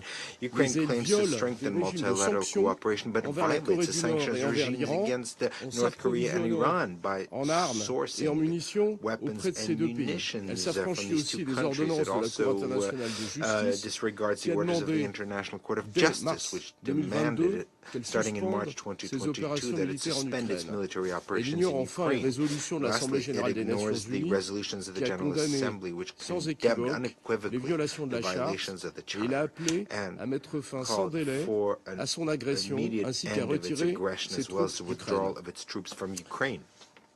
La défense d'un The multilatéralisme defense efficace of an est effective bien sûr multilateralism indispensable pour is, faire of course, face aux essential défis globaux. to confront global Nos réponses challenges. aux enjeux Our sécuritaires, responses to climatiques, security, sanitaires, climate, sanitary, technologiques technological ne peuvent être challenges que can only be collectives. collective La ones. France défend France l'élargissement du Conseil de is in favor sécurité of dans ses deux expansion of the catégories de Security membres, Council and its two permanents et non category of permanents. members, permanent and Avec le Mexique, non-permanent. elle plaide pour un With encadrement du Mexico, droit de we veto have afin advocated for de limiting the use renforcer of the la veto to capacité du Conseil de strengthen the sécurité à capacity assumer of ses the Security Council responsabilités. to fulfill Elle est its mobilisée responsibilities. pour France l'atteinte is mobilized et la to réalisation des objectifs de implement développement the durable. sustainable development Elle agit goals, concrètement pour le and we climat have taken en concrete portant action un for the calendrier climate by de establishing sortie a timetable des for énergies ending the use fossiles. of Elle accueillera avec le Costa fossil Rica fuels, la and conférence we des will Nations host Unies together sur with l'océan Costa en Rica 2025. a UN Elle conference on the continue ocean in d'appeler à lutter 2025. We ensemble continue contre la to pauvreté call for et c'est tout le sens du pacte fighting de against Paris pour les peuples et la poverty planète. together. La That is France the meaning soutient of the les Paris Pact for initiatives en people on the faveur d'un planet. France supports multilatéralisme initiatives in inclusif, favor of que ce inclusive soit dans le cadre multilateralism, du sommet whether in the de framework l'avenir of the Summit of the Future comme en matière de gouvernance numérique. in the area of En conclusion, conclusion, Monsieur le Président, permettez-moi de rappeler que la Russie a été un membre fondateur de cette organisation. Elle a été aussi dans le passé, dans le camp du multilatéralisme. Elle ne l'est clairement plus aujourd'hui. Elle doit donc faire sans plus tarder le nécessaire pour en respecter à nouveau les règles et les principes. Je vous remercie. Я благодарю представителя Франции за его заявление и предоставляю слово представителю Китая. Thank you, President. China appreciates the Russian initiative to convene this open debate. I welcome Foreign Minister Lavrov to the Council to preside over today's meeting. To build a just, democratic, and a sustainable international order is humanity's common pursuit. In 1945, in order to save succeeding generations from the scourge of war, our forefathers, upholding the spirit of multilateralism, established on the ruins of the Second World War the most universal, representative, and authoritative international organization, that's the United Nations. The UN Charter, laying down the cornerstone of the modern international order and establishing the basic norms of contemporary international relations, is an embodiment of our noble ideal of working towards a just and reasonable international order. Since then, a large number of countries have emerged from waves of national independence and liberation. 70 years ago, in the face of the shadow of the Cold War and a divided world, how to realize the common ideals enshrined in the UN Charter was a question facing the world. To answer this and echoing the trend of the time, the Chinese leaders put forward the 5 principles of peaceful coexistence, namely mutual respect for sovereignty and territorial integrity, mutual non-aggression, mutual non-interference in each other's internal affairs, equality, and mutual benefit and peaceful coexistence. The 5 principles of peaceful coexistence is an embodiment of the spirit of the Charter and have forged the basic norms of international relations that countries, large or small, strong or weak, whether coming from east or west, should treat each other with mutual respect and equality. These principles also constitute an important ideological basis for making the international order more just and equitable. Since the dawn of the 21st century, humanity has continued its exploration for a just and equitable international order. At the present, the international landscape is increasingly defined by bloc politics, the world economy is facing anti-globalization onslaught, and the international governance is getting ever more fragmented.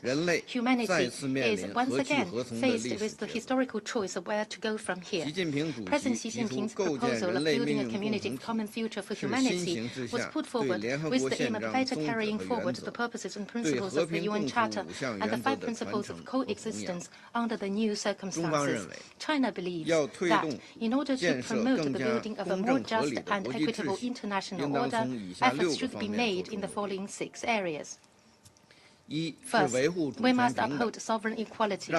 Every country should be able to find its own place and play its role in the multipolar system. We must work jointly to promote a multipolar world in an equal and orderly manner. Second, we must adhere to mutual respect, take care of each other's vital interests and major concerns, respect the path of development mode of system independently chosen by the people of each country, and refrain from interfering in the internal affairs of other countries. Third, we must build common security based on the natural law of indivisibility of security, settle disputes through dialogue, and resolve differences through consultation in order to build a more balanced, effective, and a sustainable security architecture. Fourth, we must promote common development by promoting inclusive economic globalization, accelerating the implementation of the 2030 Agenda for Sustainable Development, and striving to achieve the goal of not letting any country or anyone behind. Fifth, we must uphold justice, safeguard the authority of the United Nations and international law, advocate a global governance based on joint consultation and collaboration and benefit sharing, and enhance the representation and voice of the developing countries. Sixth, we must embrace openness and inclusiveness, promote equal dialogue, exchanges, and mutual learning among different civilizations, foster mutual understanding and kinship among peoples, and promote the common values of all humanity. President, in today's chaotic world, discourse on the international order covers a full range of opinions, with some obvious truths being willfully distorted, while certain specious arguments gaining currency. In light of the theme of today's debate, I wish to make the following points. First, we often hear the talk about a rules-based international order by some countries. But what kind of rules are we talking about, and who are the rule makers? No one has given us a clear and precise answer. In fact, the so-called rules-based international order advocated by some is really intended to create another system outside the existing system of international law and to seek legitimacy for double standards and exceptions. I would like to emphasize that there is only one order in the world, and that is the international order based on international law. There is only one set of rules, and they are the basic norms of governing international relations based on the purposes and principles of the UN Charter. There is no room for ambiguity on matters principle, and positions must be clearly staked out. It is time that vague concepts that confuse the public, regardless of its variety, be put to rest. Second, against the backdrop of the crisis in Ukraine and ongoing Israeli-Palestinian conflict, countries are highly concerned about international common security, and many peace-loving countries and people are working tirelessly to bring peace. However, NATO, a regional military bloc left over from the Cold War, has been seeking to expand its sphere of influence, stopping at nothing to create false narratives, pouring oil on the fire wherever they go, stirring up confrontation between camps, and even resort to shifting the blame to countries outside the region to frame them on the issue of Ukraine, which is just the opposite of what the international community is doing in terms of persuading and promoting peace and negotiation. History has amply proved that wherever NATO's dark hand extends to, turmoil and chaos will ensue. China hereby advises NATO and other countries in question to have a soul-searching and self-inspection and stop being the troublemakers who jeopardize common security at the expense of others. Third, common development and common security are mutually reinforcing. They are the foundation of a sound international order in which development is the master key to solving all problems. A just and equitable international order cannot be built on the basis of the developed countries getting ever richer, while the developing countries remaining locked in poverty and a lack of development in the long run.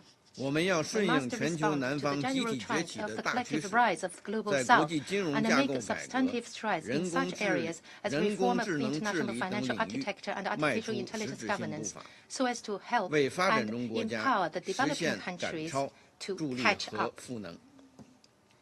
Individual countries have inappropriately broadened the concept of national security by building small yards and high walls, and indiscriminately imposed unilateral measures to disrupt the global production and supply chain, which will ultimately lead to a situation of no winners, whether bilaterally or multilaterally. We must resolutely resist such erroneous practices. President, this year and next, the United Nations will usher in such important agendas as the Summit of the Future and the 80th anniversary of the foundation of the UN. We must seize these important historical opportunities and make joint efforts to bring the international community more closer under the flag of the United Nations. Practice genuine multilateralism and make unremitting efforts to build a just, democratic, and sustainable international order. Thank you, President. I thank the representative of China for a statement, and I now give the floor to the representative of Slovenia. Thank you, Mr. President.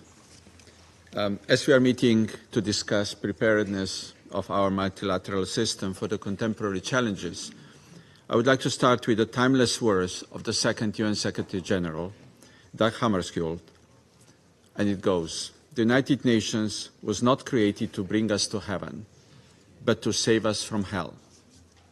Unfortunately, we seem to be moving more in the direction of the latter. We live in a world of dark statistics, with the highest number of ongoing conflicts, the highest number of casualties among civilians, among children, humanitarian and medical workers, among journalists. Conflicts have driven a number of forcibly displaced people to record high. We live in a time of hunger and protection crisis. Women, children and older persons bear the largest burden. Climate change, water scarcity and pollution are adding pressure on the communities around the globe. This dark trend is not a consequence of an outdated multilateral system, but rather a consequence of erosion of respect for its principles by some UN member states, including, regrettably, by a member of the Security Council. We are witnessing flagrant violation of the UN Charter with Russian aggression in Ukraine. Appalling violations of international humanitarian law and human rights law are causing immense suffering of civilians in Gaza, in Sudan, in Ukraine and elsewhere. We are facing blatant disregard for the Security Council resolutions and its sanctions in Sudan, in Gaza, DRC and DPRK, to name a few. The problem is not in multilateral system built around the UN. The problem is that the international order based on power of rules is being pushed out by rules of power. We can't and we don't need to agree on every issue on the agenda of the Security Council, but we need to share a basic foundation of effective multilateralism, which, according to our conviction, should be respect for the UN Charter and international law. No ifs, no ands, and no buts. As a minimum, this means peaceful settlement of disputes, refraining from the threat or use of force against territorial integrity of other countries, and it means protection of civilians and civilian infrastructure in times of war. We are not experiencing the crisis of multilateralism, but rather a crisis of political will to make us comply and respect the international legal system we have all built and committed to. The world finds itself in a crisis of trust, a trust in the system and a trust in each other. Therefore, the question before us should not be whether we need a new multilateral system, but rather how we can restore political will and trust to strengthen the one we have diligently built for decades. Precondition for rebuilding trust is full respect and compliance with the principles of the UN Charter. We strongly believe we should reaffirm our collective commitment to the established international legal system by upholding the UN Charter as the cornerstone of our multilateral system. Through the codification of the international law and its progressive development, We should strengthen compliance mechanisms and accountability to ensure member states' adherence to their international obligations. The inclusive UN system needs to stay a living mechanism, ready to adapt to new realities and challenges of the modern time. We must achieve progress in the process of its revitalization and reform. The upcoming Summit for the Future presents an excellent opportunity in this regard. The UN Charter has stood the test of time, proving its relevance through many challenges of the past 8 decades. It continues to deserve, above all, our full and unconditional respect for its purposes and principles. It is on us now to effectively use the existing tools provided by the UN Charter and the international law and make our common future less daunting. Thank you. Я благодарю представителя Словении и предоставляю слово представителю Эквадора. Thank you, Mr. President. I'm grateful to the Russian Federation for convening this debate on a topic that is central to global governance, that complements discussions on multilateralism organized in previous years. In spite of having 8 decades almost have passed since we adopted the UN Charter in favor of a more peaceful and prosperous world. Today, the world is seeing the largest number of conflicts since the Second World War, which has led to 2 billion people, that is a quarter of all of humanity, living in places affected by war and violence, which highlights the fact that the Charter is not being implemented and has exposed multilateralism to an existential crisis. Ecuador is convinced that good faith among states is the foundation for restoring trust, which is the cornerstone of an effective, representative, and cooperative multilateralism.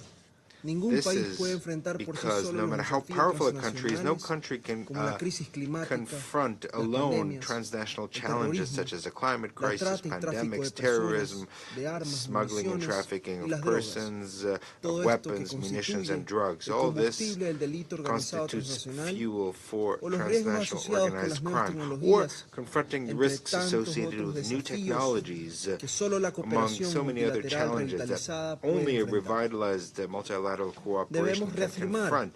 We must reaffirm the commitment to respect the principles enshrined in the Charter and further strengthen in the Declaration on Principles referring to relations of friendship and cooperation among states, favoring human rights, prevention and solution, peaceful solution of disputes, sovereignty, independence, territorial integrity of states, and the non-interference in internal affairs. The permanent members of this Council have a special responsibility to preserve the principles and values on which the multilateral system has been built and to prevent their further weakening without furthering or favoring their geopolitical interests, because individual action has a decisive impact on the operation and image of the Security Council as a collegiate body. In the current atmosphere of criticism of the UN due to geostrategic fragmentation, this atmosphere conceals historic successes of the organization, such as its contribution to the process of decolonization and the non-proliferation of weapons of mass destruction, promoting economic and social progress, respect for human rights, and management of the global humanitarian system. Also, recently, the UN has demonstrated that it can contribute to filling some of the vacuums that persist in global governance, such as, for example, the adoption of the agreement on biodiversity beyond national jurisdiction last June. Nevertheless, we cannot and must not lower our guard, because it's necessary to inject a greater dynamism in various processes that are underway and endeavor to persevere so that the multilateral architecture adapts itself to new realities, giving priority to the needs of the developing world. The first thing we must acknowledge is the existence of a pending debt continuará apoyando una reforma ambiciosa y realista, sin nuevos vetos ni privilegios a perpetuidad. Eso no serviría. Una reforma circunscrita a un modelo ético de democracia, basada en los principios de alternabilidad, rendición de cuentas, adecuada a la realidad y a la diversidad del mundo contemporáneo. No obstante, la mayor deuda que tiene la comunidad internacional es no haber reconocido y actuado sobre el indisoluble nexo entre la paz y desarrollo, que impone una reforma global de la arquitectura mundial, lo que incluye particularmente a las instituciones financieras internacionales, que en su estructura actual no responden a las acuciantes necesidades del sur global. Este no es un anhelo reciente. Hace pocos meses se cumplió el 50º aniversario de la Declaración sobre el establecimiento de un nuevo orden económico internacional, cuyos postulados nos recuerdan la necesidad de mejorar la coherencia y consistencia del sistema internacional monetario, financiero y comercial, así como la urgencia de abordar las asimetrías que han afectado las perspectivas de desarrollo de los países del sur global.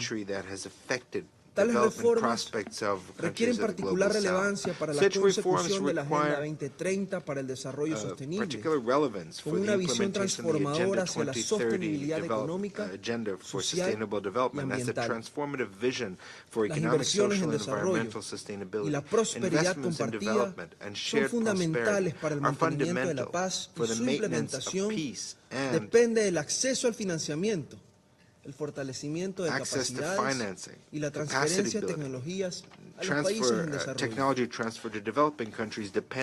Se ha citado aquí ya, pero termino haciendo mías I would like to conclude by cuando la sesión vespertina de la Asamblea General celebrada el 3 de octubre de 1953 expresó lo siguiente en idioma inglés.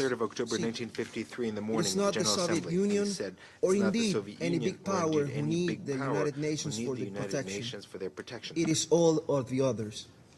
In this sense, the organization is, first of all, their organization, and I deeply believe in the wisdom which they will be able to use it and guide it.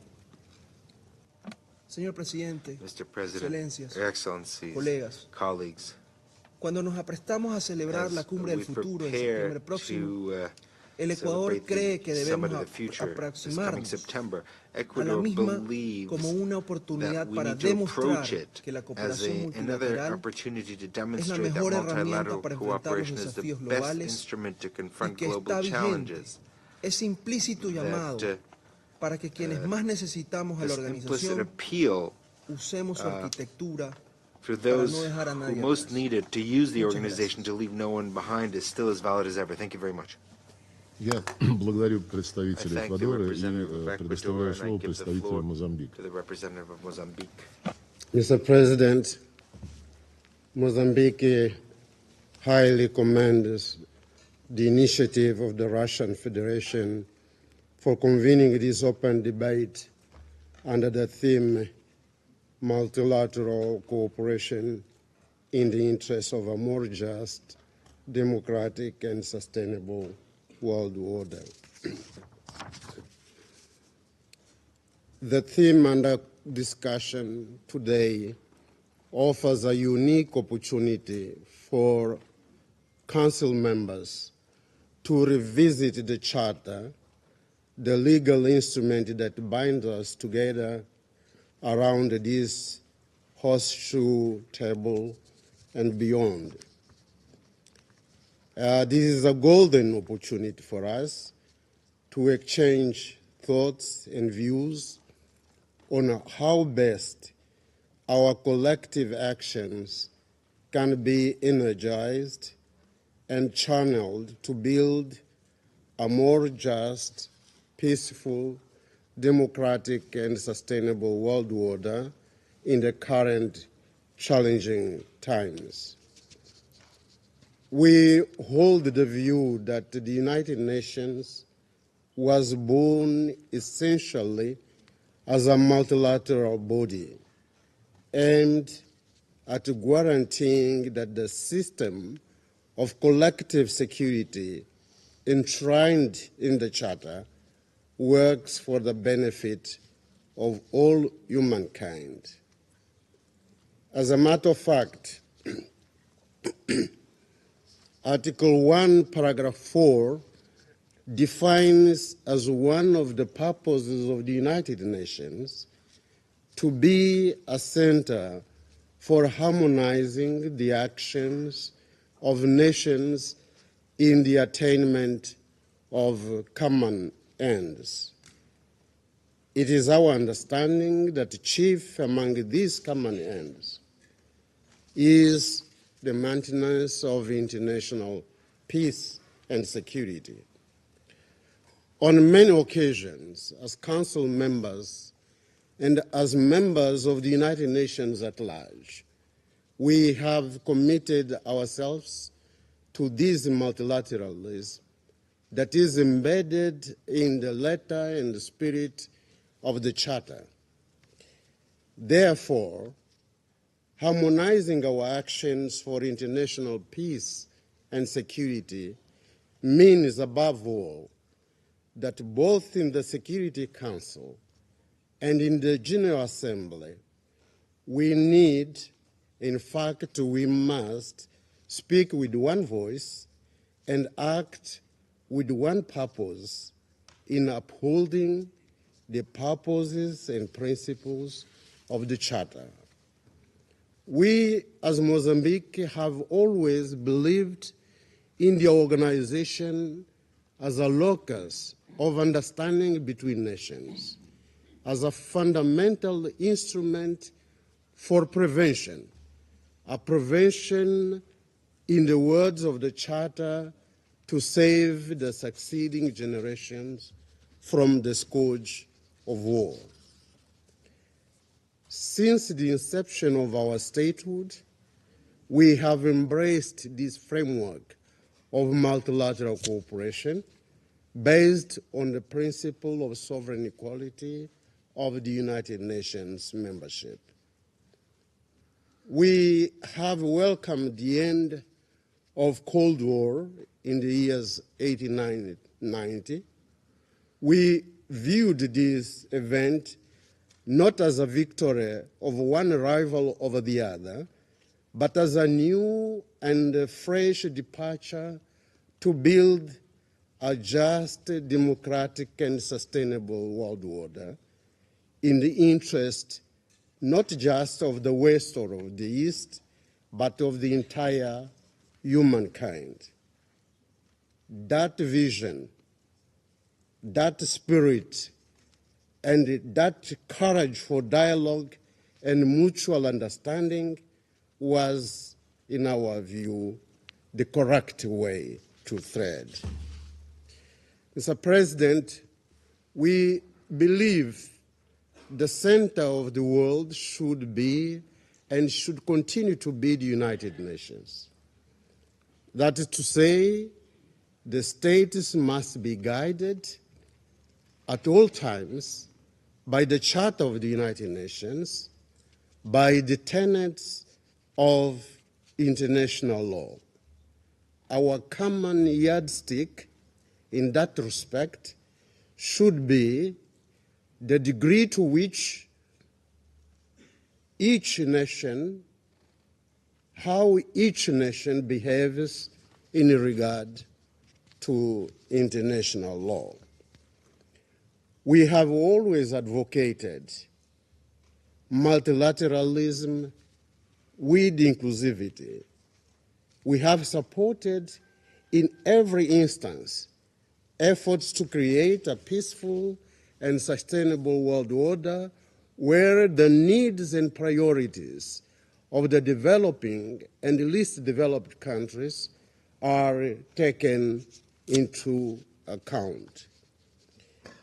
We recall that that was the purpose behind our effort for the establishment of a new international economic order in the 70s. That is, we believe, what we aspire to materialize today with the SDGs that pledge that no one should be left behind. The SDGs thus translate faithfully what the Charter aptly phrased as the determination to promote social progress and better standards of life in larger freedom. In the context of building an effective multilateralism, Mozambique reiterates the call on the need for Security Council reform, a reform that must take into account the African common position based on the Zuluini Consensus and the Sirte Declaration. This will allow the Council to be more inclusive, fair, just, and democratic in the discharge of its duties under the Charter at the service of the entire humankind. Mr. President, the current global security challenges require concerted efforts and a reinforced role of cooperation. Those challenges include interstate wars, intrastate conflicts, terrorism, violent extremism, transnational organized crime, proliferation of weapons, limited peacekeeping capacity and financing, among others. We are certain that global problems demand global responses. Therefore, a more just, democratic, and sustainable world order must be anchored on a cooperation where relations among nations are constructive and robust and are based on a respect for the principle of equal rights of states and the self-determination of peoples. I thank you, Mr. President. Я благодарю представителя Мозамбика и предоставляю слово министру иностранных дел и торговли Венгрии, его превосходительству господину Петру Сию.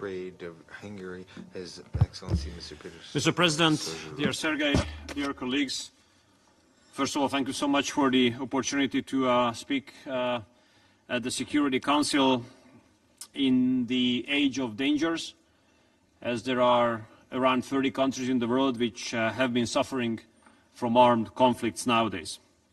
I'm representing a country, I hope European Union colleagues paid attention, I'm representing a country, Hungary, which has been living in the shadow of a war for 2.5 years now. And we have been confronted with the direct consequences of this war. We have received more than 1 million refugees. We have been faced with war inflation. And we had to pay tremendously high energy prices.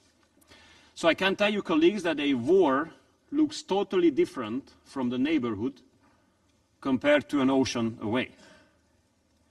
Thousands of people are dying. A country is under destruction. And this is the daily experience. But there's a long-term risk as well. A long-term risk of the world being divided into blocks again. And here comes our historic experience, a country coming from Central Europe. We know it very well from our historic experience that in case there's no chance for a civilized cooperation between East and West, we lose on it. And we don't want to lose again. Dear colleagues, I've been in this position for almost 10 years now, the longest serving currently in the European Union.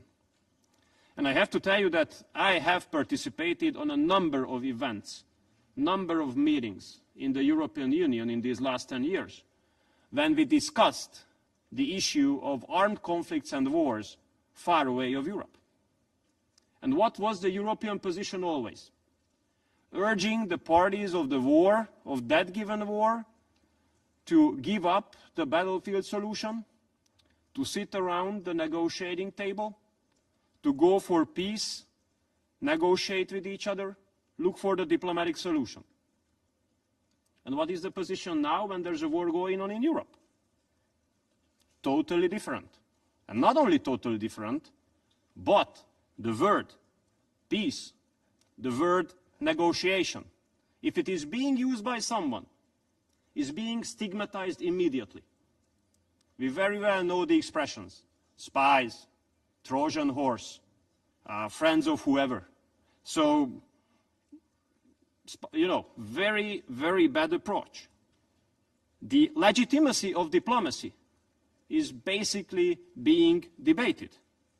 For us, diplomacy is not only talking to those with whom you agree 100%. This is not diplomacy. This is something totally different. Diplomacy is about talking to everyone, even to those with whom you do not agree on major issues. That's an achievement. That's an achievement. The last 2.5 years have proved clearly in our neighborhood that there's no battlefield solution for the war in Ukraine. We have to give back the legitimacy for diplomacy.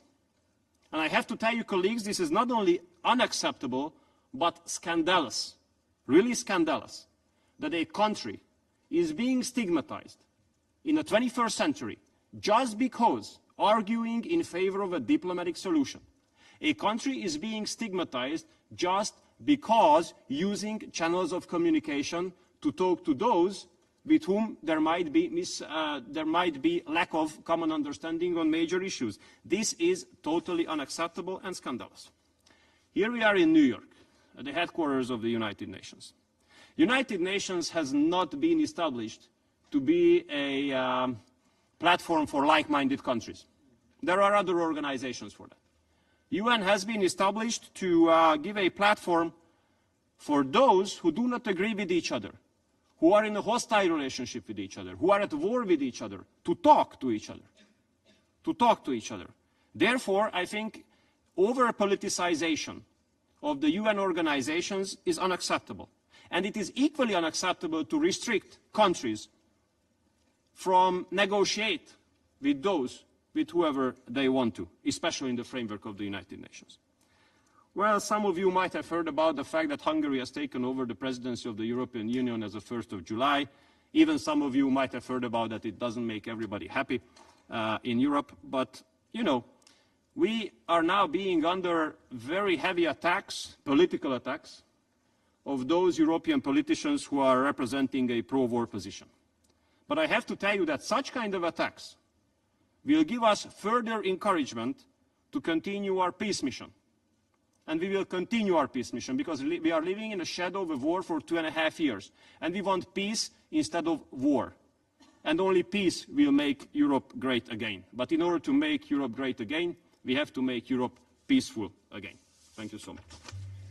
Я благодарю его превосходительство господина Сиярта и предоставляю слово исполняющему обязанности министра иностранных дел Исламской Республики Иран, его превосходительству господину Али Багери.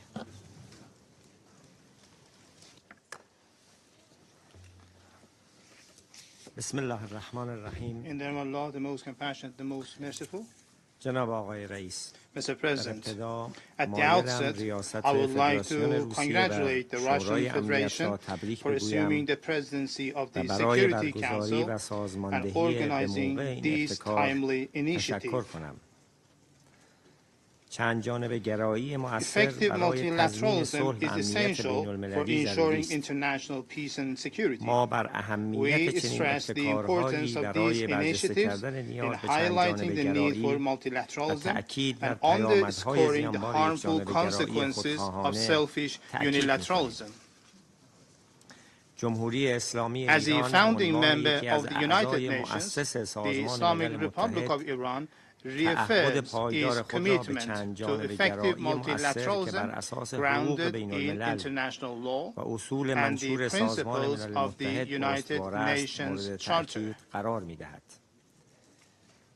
Mr. President, to take this opportune occasion to share a few thoughts on behalf of the Islamic Republic of Iran.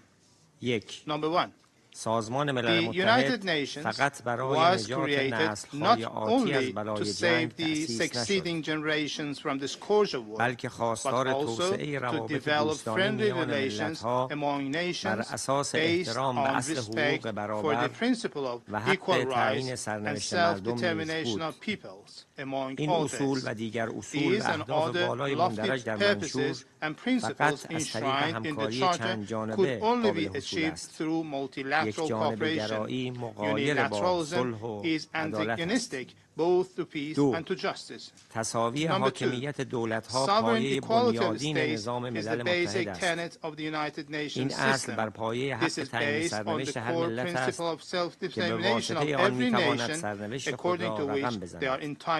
ممنوعیت تهدید یا توسل به زور، حل و فصل صلح‌آمیز اختلافات و نیز عدم مداخله در امور داخلی دیگر کشورها همگی با هدف محافظت از حق حاکمیت ملل در قبال تجاوز خارجی و تأمین روابط دوستانه میان آنها برقرار شده است.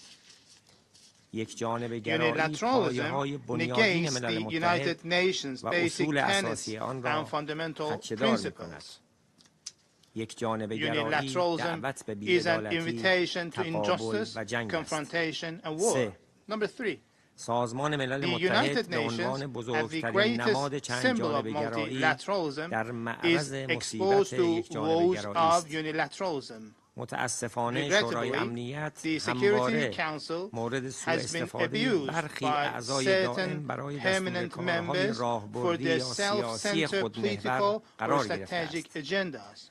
از یک سو آنها از اهرم شورا برای اعمال فشار بر کشورهای دارای حاکمیت مستقل استفاده کردند و از سوی دیگر مانع اقدام شورا برای توقف تجاوز و نقض صلح توسط کشورهای همسو و متحدین خود شدند. مثال بسیار واضح مربوط به چندین دهه به توی هر گونه تصمیم معنادار توسط آمریکا در مورد نسل‌کشی مستمر رژیم اسرائیل علیه فلسطینی‌ها و تجاوزات مکرر آن علیه ملت‌های منطقه است. در اینجا می‌خواهم تأکید کنم که حمایت و همبستگی جمهوری اسلامی ایران با گروه‌های مقاومت در چارچوب حقوق بین‌الملل اقدامی مشروع و با هدف پایان دادن به اشغالگری و تجاوز در منطقه است. مقاومت پاسخی به یک جانبه گرایی و حمایت متعصبانه از یک رژیم جنایتکار است که در حال ارتکاب به جنایت نسل‌کشی در غزه و سرزمین مظلوم فلسطین است. 4. چند جانبه گرایی مستلزم احترام به تقسیم کار میان ارکان ملل متحد است. دستاندازی خزنده شورا به مسائل برای دستور کارش که به وضوح در منشور تشریح شده، تمامیت منشور به عنوان یک معاهده بین‌الدولتی را به مخاطره می‌اندازد و شورا را از کارکرد مناسبش منحرف می‌کند.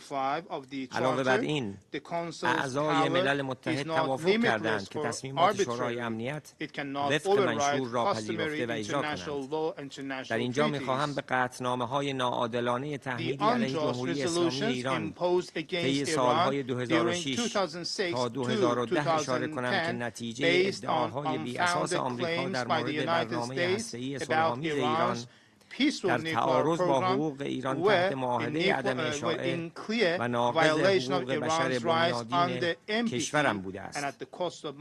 تأکید می‌کنم شورای امنیت سازمان ملل متحد و آن گروه از اعضایی که نقش اساسی در تحمیل آن تحریم‌های غیرقانونی و نامشروع علیه جمهوری اسلامی ایران داشتند نمی‌توانند مسئولیت خود در قبال نقض حقوق مردم ما را شانه خالی کنند. 5. اقدامات قهری یکجانبه به شکل تحریم‌های فراسرزمینی کماکان مظهر یکجانبه‌گرایی افراطی و غیرانسانی است. manifestation of radical unilateralism. The United States and its Western allies that reinforce those sanctions must be held accountable for untold sufferings, death, and destruction they have caused on the targeted nations, including my own people. Mr. President, ladies and gentlemen, the Islamic Republic of Iran has consistently demonstrated its commitment to multilateralism, with a clear example being its constructive contribution to the conclusion of the JCPOA. These successful multilateral initiatives address an unwarranted crisis and unfounded concern from the West regarding Iran's peaceful nuclear program, aiming to lift the illegal and unjust sanctions imposed on the Iranian nation. However, these multilateral processes encountered a significant challenge due to the unilateral actions of the United States and its allies. The U.S. unilateral and unlawful withdrawal from the agreement exemplified unilateralism in the international arena, causing harm to all parties involved. Equally important, Iran's good neighboring policy highlights the importance of multilateralism in resolving common concerns and challenges. In these contexts, Iran pursues regional dialogue and cooperation to create an environment where resources can be devoted to the progress and development of the region for the benefit of all. Strengthening partnerships and cooperation for collective security and sustainable development in the region will be the cornerstone of the Islamic Republic of Iran's foreign policy. Mr. President, in conclusion, I would like to emphasize the new approach and foreign policy of the President-elect of the Islamic Republic of Iran, which focuses on strengthening multilateralism in accordance with the purposes and principles of the UN Charter of International Law. His Excellency Dr. Pezeshkian, the President-elect of the Islamic Republic of Iran, recently outlined his primary foreign policy strategy, which aims to open new horizons and foster friendly relations with other nations based on dialogue, cooperation, equality, and mutual respect. This strategy places particular importance on neighboring countries and the broader region, as well as on maintaining constructive relations with other states. Mr. President, as خاطر نشان ساخته چالش‌های جهانی می‌تواند فقط از طریق احترام به حقوق بین‌الملل، پایبندی به تعهدات جهانی و اتخاذ چارچوب‌های مناسب برای حاکمیت چند جانبه حل و فصل شود. جمهوری اسلامی ایران ضمن تأکید بر این مطلب از هر گونه ابتکاری برای تقویت چند جانبه گرایی و افزایش احترام به حقوق بین‌الملل و تحقق اهداف و اصول منشور ملل متحد استقبال می‌کند. چند جانبه گرایی کلید اصلی مقابله با تهدیدات و چالش‌های جهانی است. معتقدیم که تنها راه ایجاد محیط امن، عادلانه و فراگیر همین است تا ملت‌ها از رشد و صلح پایدار بهره‌مند شوند. از توجه همه شما سپاسگزارم. Его превосходительство господину Багирикяни и предоставляю слово министру иностранных дел Кувейта, его превосходительству господину Абдулле Али Аль-Яхья. بسم الله الرحمن الرحيم. In the name of Allah, most gracious, most merciful, Your Excellency, Minister Sergei Lavrov, the Minister of Foreign Affairs of the friendly country of the Russian Federation, President of the Security Council, Your Excellency, peace, mercy, and blessings of Allah be upon you. At the outset, I would like to congratulate you, Mr. President, and your friendly country on your presidency of the Security Council for this month. We hope that your presidency will contribute to the promotion and maintenance of international peace and security. جهودكم رؤية وتطلعات الشعوب العالم كافة بقية دعم مساعي الاستقرار وأسس التعامل في العلاقات الخارجية. كما لا يفوتني كذلك أن أثمن دعوتكم لعقد هذه الجلسة الأولى like to wish to express our appreciation for your convening of this first of its kind meeting to engage all in a direct and constructive dialogue in order to assess the existing international order, study all the dimensions, and push for achieving aspirations of the peoples of the world.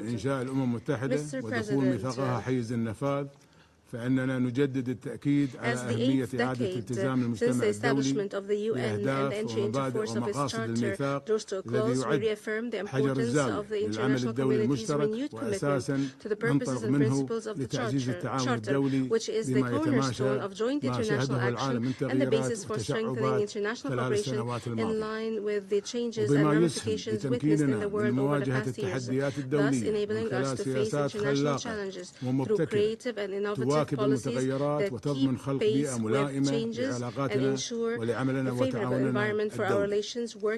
وبالرغم من كل تلك التحديات والعقبات التي يواجهها عمل منظمتنا العتيدة إلا أن الأمم المتحدة تبقى الآلية الدولية المتعددة الأطراف الأكثر قبولا ومصداقية وشرعية في مجال العمل الدولي المشترك كما يبقى ميثاقها وما يحمل من مبادئ ومقاصد إطارا واضحا ومرجعا رئيسيا لتنظيم العلاقات بين الدول وتنميتها وأساسا صلبا لعملنا المشترك وعليه فإننا مطالبون أكثر من أي وقت مضى بمراجعة حساباتنا وتقييم أولوياتنا وتعزيز كافة السبل التي ترمي إلى تطوير عملنا المشترك.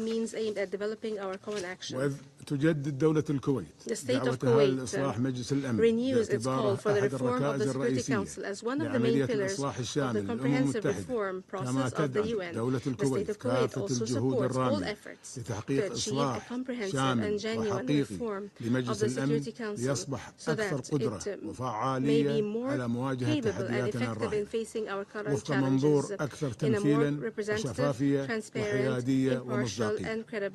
سيد الرئيس، إن ما شاهده العالم خلال العقدين الأخيرين من أزمات سياسية وإنسانية وصحية وأزمات في الأمن الغذائي وأمن الطاقة وتحديات تغيير المناخ وانتشار الفقر وتهديد السلم والأمن الدوليين وتحقيق أهداف التنمية كل تلك الأزمات وغيرها من الأزمات العابرة للحدود شكلت اختبارا قاسيا للنظام العالمي served as a severe test for a multilateral world order. They have made clear the urgent need for strong, effective world order based on partnership and solidarity at the international level, based on the fundamental values and principles of multilateralism as regulated by international law and international UN legislation that we have all accepted.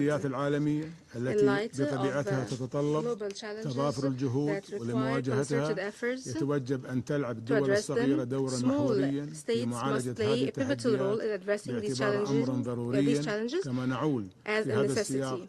In this context, we also count on developed states to play a leading role that contributes to the creation of a more equitable and balanced partnership and to fulfill their agreed upon commitments in support of the development in the least developed countries through technology transfer, debt relief, including ODA. وبما يتماشى مع الخطة التنمية المستدامة في سنة 2030 agenda for sustainable development, as well as take into consideration the development variables in order for developing states to not be left behind, especially in the global mainstream, particularly those facing special situations within the framework of new development and financing partnerships consistent with national priorities. In closing, I would like once again to commend your cooperation and that of the permanent mission of the Russian Federation to the UN in conducting the work of the Security Council for this month. We hope that these discussions will continue on the reform of the current world order so that it would be more stable, sustainable, just in the long term. May the peace and blessings of Allah be upon you. Я благодарю его превосходительство господина Аль-Яхья за его заявление и предоставляю слово заместителю министра иностранных дел Беларуси, его превосходительству господину Юрию Амбразевичу. Уважаемый господин председатель, уважаемые члены Совета Безопасности, уважаемые дамы и господа, позвольте поздравить Российскую Федерацию с председательством и пожелать успеха в выполнении этой важнейшей функции в многосторонней дипломатии. Хотим отметить исключительную важность темы сегодняшней дискуссии. Действительно, в следующем году мир отметит 80-ю годовщину окончания Второй мировой войны, самого кровопролитного и опустошительного противостояния в истории человечества. Свидетели той войны и великие умы той эпохи, создавая устав Организации Объединенных Наций как документ, воплотивший идеалы всеобщей вовлеченности, солидарности и уважения суверенного равенства государств, как документ, отражающий идеи действительно разделенной ответственности и неделимой безопасности, как инструмент многостороннего инклюзивного решения глобальных проблем, не могли и представить, что долгий путь их идеалов от де-факто биполярного мира через однополярный момент к перспективной многополярности приведет нас сегодня не только к минимизации многосторонности в международных делах, но и на грань Третьей мировой войны. Стремление удержать гегемонию, нежелание признавать законные интересы и озабоченности в сфере безопасности своих соседей и других игроков, стремление к получению односторонних преимуществ в доступе к ресурсам, желание недобросовестно воспользоваться доминирующим положением в экономике привели одурманенный эйфорией однополярного момента Запад и его элиты, судя по всему, для него самого совсем к неожиданному результату. Западу не удалось возглавить многосторонность, как мог бы сделать истинный лидер. Но западные элиты попытались максимально использовать свои преимущества для эксплуатации других. Сопротивление же этому привело к росту напряженности в мире, к росту конфликтности, к деградации системы международной безопасности, мер доверия, контроля над вооружениями, противостоянию в той или иной степени с определенной частью членов международного сообщества и даже к войне в Европе. Мы являемся свидетелями осознанного отказа западных элит в лице НАТО от многосторонности в решении кризисов и ее ставки на противостояние с теми, кого они определили в конкуренты, в противники и в угрозы. Более того, мы являемся свидетелями не просто отказа Запада от многосторонности, но отказа от двустороннего международного сотрудничества со ставкой на принуждение к взаимодействию, на навязанных Западом условиях и правилах. Чего стоит только развязанная Польшей на границе с Белоруссией настоящая война против мигрантов из южных стран с десятками убитых и сотнями искалеченных людей польскими силовиками. При этом, несмотря на наши постоянные предложения, Варшава полностью отказалась от сотрудничества с Минском в рамках инструментов правовой помощи и управления границей, отлично понимая, что только совместные усилия позволят эффективно бороться с преступниками, которые эксплуатируют несчастных мигрантов на их пути из своих стран в Западную Европу и прежде всего в Германию. Чего стоит созданный и осознанный запрет Литвы на транзит белорусских удобрений через литовские порты в страны Африки и Азии. Или отказ Вильнюса от готовности Минска к транзиту украинского зерна в те же страны. Сюда стоит вспомнить и запрет стран Европейского Союза на авиасообщение с Республикой Беларусь. Разве первое, второе и третье не направлены не только против моей страны, но против интересов множества других государств и простых людей? and ordinary Можно people. приводить еще много You примеров. can cite many more examples Складывается of this. впечатление, что при One все gets the еще глобальном impression вовлечении that в while международную still being повестку globally западные involved in the государства все international больше agenda, Western states самоограничиваются are и лишаются increasingly инструментов limiting влияния. themselves and depriving themselves of Разве это не instruments of отказ от influence? многосторонности? Is this not a rejection of multilateralism? Акцент на односторонние действия, на односторонность выгод, на диктат только своих правил. Вот корень проблем сегодняшнего мира.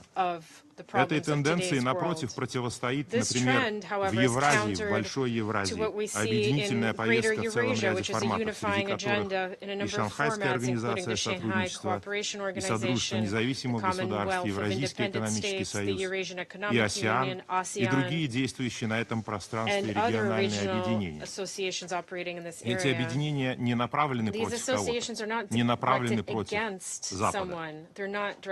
Но, как уже отмечено, But as has already been noted, Запад сам не готов к it is сотрудничеству the с нами. West itself that is Видя unwilling такое to положение cooperate вещей, with them. Беларусь организовала в прошлом году в Recognizing this Минске situation, last международную year конференцию Belarus высокого organized уровня «Евразийская a безопасность. high-level international Реальность и conference перспективы в on Eurasian трансформирующемся мире». security, reality and prospects in a transforming В world in дополнение к Minsk. нашим миротворческим усилиям по достижению минских Our договоренностей, peace efforts в to дополнение achieve к the Minsk нашим agreements, and in объединительным addition to our инициативам unifying по initiatives выстраиванию в Европе новой архитектуры in order to безопасности под build a new названием security Хельсинки-2, architecture in по Europe entitled глобальной Helsinki II, теме диалога по безопасности on the в духе Сан-Франциско. global topic of На on the Минской global spirit of конференции a в прошлом security году dialogue in the spirit of San Беларусь Francisco. At the Minsk запустила conference процесс last year, Belarus обсуждения launched вопроса a построения discussion равной и on неделимой building an equal архитектуры and евразийской indivisible Eurasian безопасности. security architecture. Показательно, что подавляющее It is число revealing приглашенных that the overwhelming западных number of Western государств states who were проигнорировали invited приглашение. ignored that invitation. Судя по всему, настоящая It seems многосторонность будет that возрождаться среди true multilateralism настоящих will be единомышленников. revived among truly В ходе like-minded конференции наша people страна and выдвинула participants. инициативу о разработке During that conference, Belarus put Евразийской forward an хартии initiative to develop a European многообразия charter of и многополярности в diversity and 21 multipolarity веке. in the 21st Мы видим этот century. документ как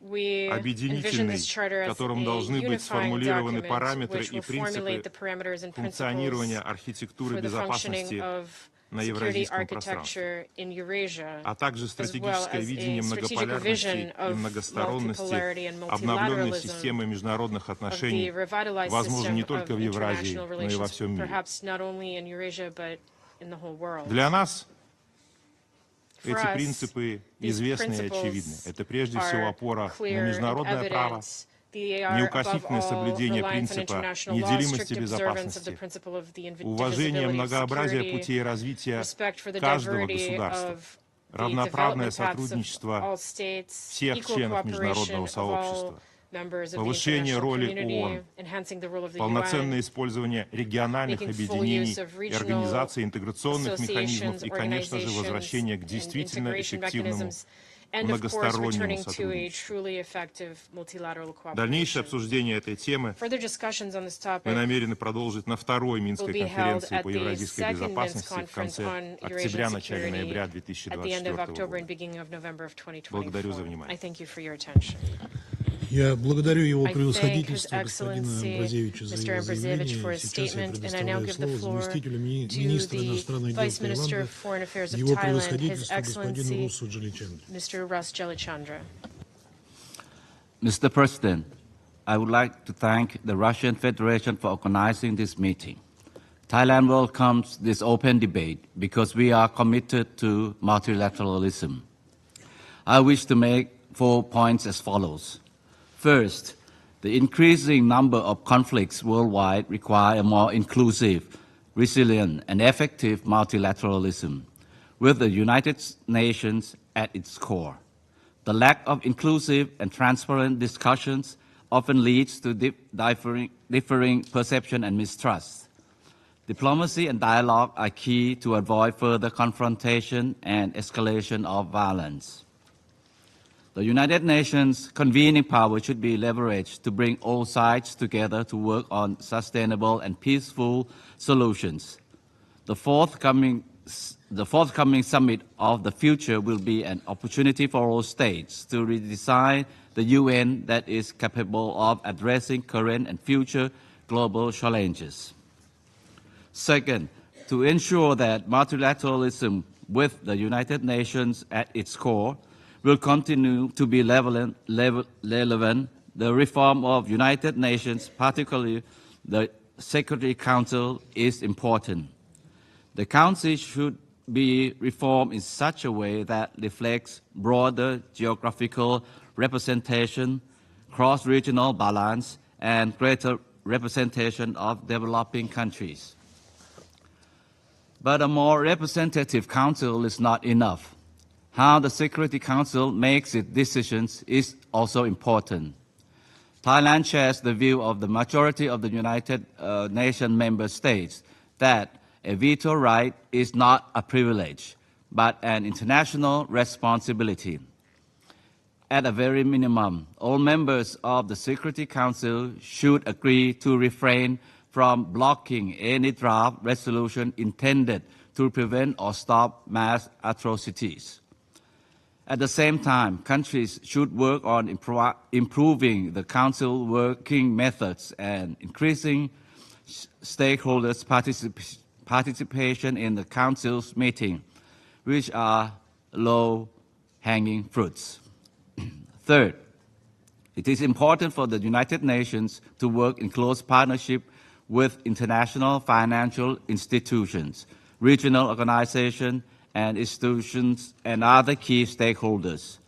A deeper look into Chapter 8 of the Charter of United Nations on regional arrangements could be beneficial in order to achieve sustainable peace and stability in any conflict-affected area. Close dialogue and engagement with affected countries and regions are crucial. The role of women in peace and security should also be emphasized. It is important to promote women's leadership and their participation in decision-making process. Member states should continue to work together to advance the women, peace, and security agenda. Fourth, peace and security cannot be considered in silo. It is essential for the United Nations to take a holistic approach and strengthen the complementarities between peace, sustainable development, and human security. Peace and sustainable development are two sides of the same coin, with one reinforcing the other. To achieve this, all bodies within the United Nations system should work together in sync. The work of Security Council, the General Assembly, the ECOSOC, and all specialized agencies should be more closely coordinated.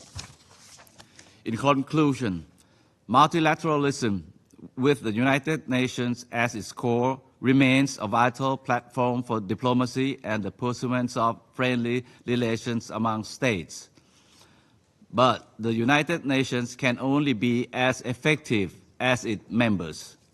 Therefore, we need to reaffirm our commitment to multilateralism and work together to make it strong, because a more just, democratic, sustainable world order cannot be achieved without the United Nations. I thank you. Я благодарю его превосходительство господина Джаличандру за его заявление. Сейчас я хотел бы напомнить всем ораторам о необходимости ограничивать продолжительность своих выступлений 3 минутами с тем, чтобы Совет мог оперативно завершить свою работу. По истечении 3 минут на ободке микрофона оратора начнет мигать световой сигнал, указывающий на необходимость завершать выступление. Сейчас я предоставляю слово Сербии. Mr. President, world of today is faced with numerous and serious challenges that necessitate close cooperation by us all, as well as responsibility in quest for proper and applicable answers. Serbia considers productive multilateralism is both necessary and achievable if we demonstrate readiness for common engagement in spirit of cooperation, compromise, and flexibility. My country's foreign policy efforts at a global level and cooperation with our partners in Europe and in the region have the aim and the making of contribution through the constructive approach to achievement of all our common goals. Mr. President, world situation is characterized by numerous and complex issues, multidimensional and interconnected crises and conflicts, solution of which is possible only through common and sincere efforts within multilateral framework. Serbia believes that multilateralism is the best approach in the current geopolitical situation, since it implies equitable participation by states, respect for diversity and harmonization of interests of all, with the aim of finding long-term sustainable solutions. In current circumstances of a crisis of multilateralism, conflicts in many parts of the world, and dealing with the global challenges, respect for international law and principle of United Nations charters continue to be imperative. If we want to preserve existing international order and the foundations of development of each and every society. My country calls for intensification of efforts for overcoming differences and solving world conflicts through dialogue and full respect for United Nations Charter and international law. We emphasize deeply and share our painful lives lost in conflicts around the world, including tragic events in the Middle East and in Ukraine. We are convinced that our constructive dialogue, that only constructive dialogue and diplomatic solutions can lead to peace. All conflicts are resolved at negotiation table and there is no valuable alternative for it. United Nations is based on a common principle and norms that supposedly guidelines for international community. If we step away from guidelines, we are bound to end in a vicious circle of selective justice. Serbia respects territorial integrity of all United Nations member states. Accordingly, we expect that other member states respect territorial integrity of Republic of Serbia under United Nations Security Council Resolution 1244 of 1999.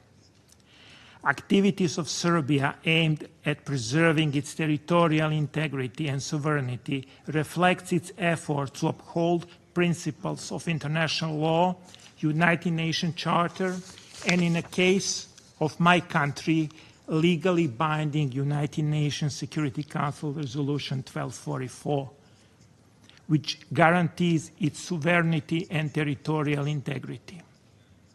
We are convinced that digital space abounds in a possible, therefore, we need to promote open, free, global, stable, and safe cyberspace in which human rights, freedoms, and rule of law are fully implemented. Our task is to make sure that digital transformation functions for everyone and that accessible, sensible interlinkage and digital inclusions are achieved. We believe that implementation of Sustainable Development Goals within 2030 Agenda represents a substantial component of global efforts in the domain of eradication of poverty and hunger, greater employment, especially among young people, economic growth, greater inclusivity and improvement of quality of education system and health protection, climate change and preservation of planet for a future generation, as well as achievement of full gender equality and respect of human rights. We trust and believe that economic and social development as a key development goals of contemporary society cannot be achieved if we fail to resolutely confront other challenges of today, complexity of which overcomes capacity of individual countries or regions. Serbia conducts independent foreign policy based primarily on preserving national and state interests, yet respecting all along basic principles of international law. This is why a consistent implementation of all these principles that we agreed upon a long time ago is a key guarantor of global peace and security. Therefore, We should not abandon our effort to promote universality of basic principles of United Nations Charter, irrespective of continuity suffering of consequences of their selective implementation. It is of a paramount importance that majority of United Nations member states refuse to accept implementation of double standards. In that context, we are very thankful for all these who support Serbia's effort to maintain its own sovereignty and territorial integrity. We are in engagement that transparency and confidence building strengthen safety and security, improve sustainability, and continue to better confidence and understanding among states and peoples. I want to believe that our upcoming Summit of the Future will open a new charter in which we shall renew mutual confidence and achieve greater understanding and solidarity, creating prospects for safer and better future. In conclusion, Mr. President, I want to point again to Serbia's full commitment to values of multilateralism contained in the United Nations Charter. It is important that we continue to work together to redefine and harmonize multilateralism with contemporary multipolar world in order to respond in a proper way to current as well as future crises and challenges. Thank you, Mr. President. Я благодарю Сербию за их заявление и хочу еще раз напомнить всем ораторам о необходимости ограничивать продолжительность своих выступлений 3 минутами с тем, чтобы Совет мог оперативно завершить свою работу. По истечении 3 минут на ободке микрофона оратора начнет мигать световой сигнал, указывающий на необходимость завершить. Сейчас я предоставляю слово Merci beaucoup, Monsieur le Président. Permettez-moi tout d'abord de vous féliciter pour la tenue de ce débat ouvert du Conseil de sécurité sur votre présidence distinguée qui se veut une occasion renouvelée pour les États membres des Nations Unies de réaffirmer leur engagement plein, constant vers la promotion du multilatéralisme au service d'un monde équitable, juste, démocratique et prospère. L'ordre et la justice sont fondamentaux. Deux faces d'une même médaille. En effet, un ordre international juste n'est possible sans la justice. Mais il est aussi vrai que sans respect de la Charte des Nations Unies, la paix ne sera jamais pérenne ou juste. La mise en place d'un nouvel ordre mondial qui répond aux attentes et aux aspirations de la communauté internationale passe à travers une bonne gouvernance qui fonctionne de manière symbiotique avec cet ordre mondial afin que nos actions communes so that our common actions are in harmony with our international commitments.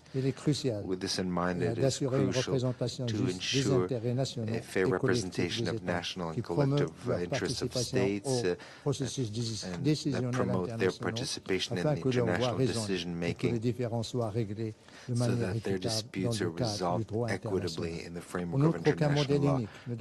Furthermore, Ainsi, un ordre international juste a just international order requires true opportunities for socioeconomic development of member states without leaving anyone on the sidelines as part of sustainable development for all. Mr. President, the holding of the Summit of the Future in September will be a milestone for multilateralism. The implementation of the engagements that derive from it will be an opportunity for a renewed and revitalized multilateralism based on the UN system that promotes international cooperation to confront the challenges that we face, in particular the climate, energy, security sphere, as well as violent extremism and terrorism. The Kingdom of Morocco would like to highlight the need to continue efforts to re-energize the General Assembly and reform the Security Council so that it continues to be in harmony with current challenges.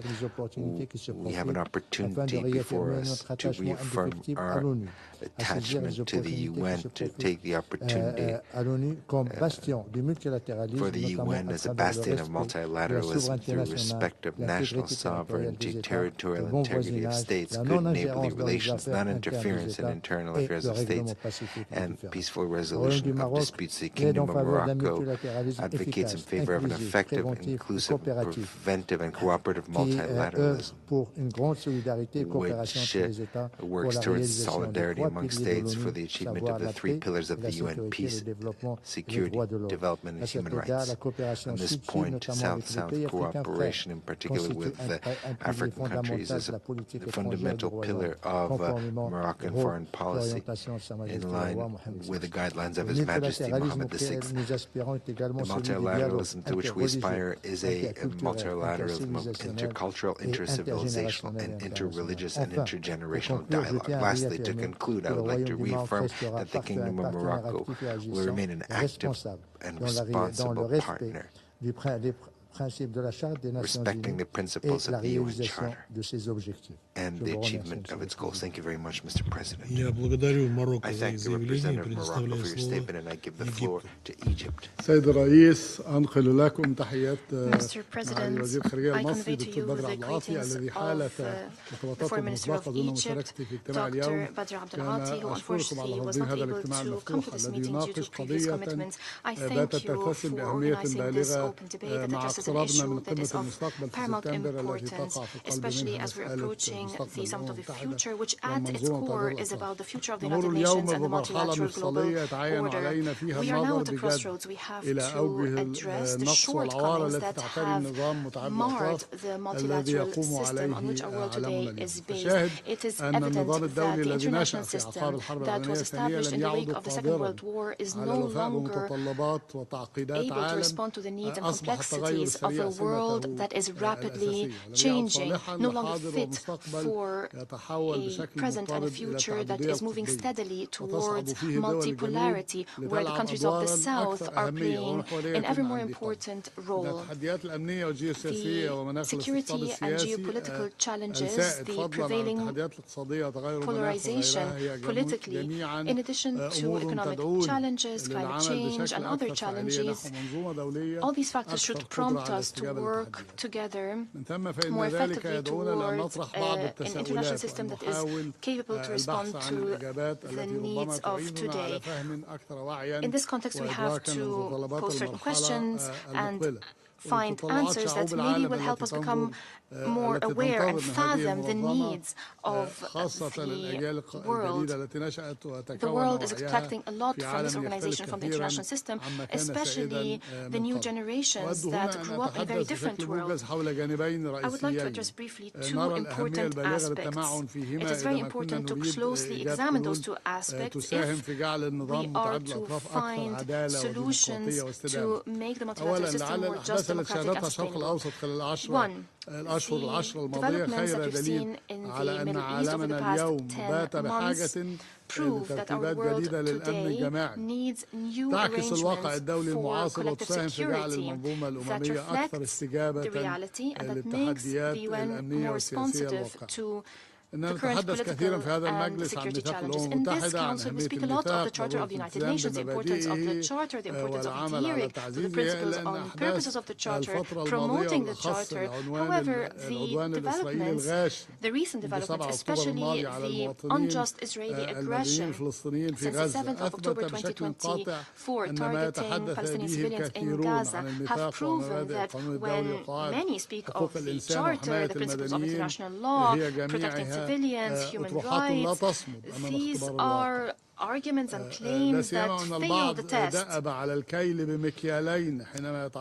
especially as many have been applying double standards when it comes to addressing the behavior of Israel, the aggressive behavior of Israel towards our region. The developments in Gaza, the continued Israeli aggression amid shameful silence by the international community threatens the multilateral system, threatens the UN as a whole, as you're witnessing double standards. This August Council has failed in stopping the continued killing of the Palestinian people in Gaza. This prompts us to renew our call to reform this council so it becomes more representative, more just, more democratic.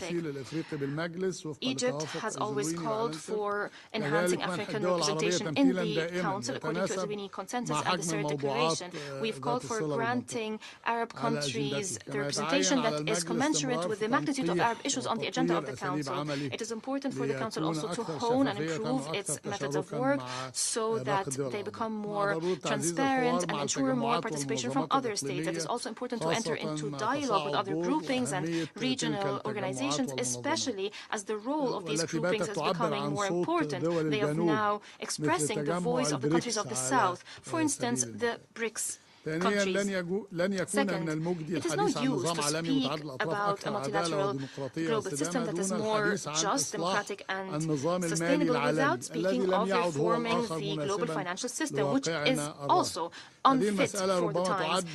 This issue is one of the most important challenges facing us today. We have to find effective solutions to this issue. Without those solutions, we will not be able to achieve comprehensive economic development, and it would not be possible to bridge the vast gaps between the countries of the North and countries of the South. We will also not be able to achieve the SDGs on whose importance we all agreed. The Summit of the Future in September is an opportunity to take effective measures in this regard. We will be confirming the role that the United Nations must play in order to reform the financial architecture, including reforming the financial institutions, such as the IMF, and it is important to enhance cooperation on taxes and debt restructuring. In conclusion, Mr. President, if we do not use this moment to bring about a radical change in the multilateral system, and most notably the United Nations, which lies at its core, we will have to face a new reality where this organization would lose its relevance, its credibility, where our countries would lose one of the most important tools to maintain international peace and security. It would be very hard to imagine any promising future for multilateral action. Once again, I thank Russia for holding this important meeting. We look forward to our discussions that would elicit important ideas. I thank you, Mr. President. Я благодарю Египет за их заявление и предоставляю слово Индонезии. Thank you, Mr. President. We thank the Russian Federation for convening this timely open debate on a very important issue. Our multilateral system is being debilitated from the inside. The basic principle of the system is being put aside. International agreements, rules, laws are regularly being broken. Dialogue is being replaced by a take it or leave it approach. Solidarity being replaced by the mighty takes all approach. Consensus has become rarer than the Tanzanite gemstone. Double standard has often become the order of the day. This trend is disheartening and dangerous.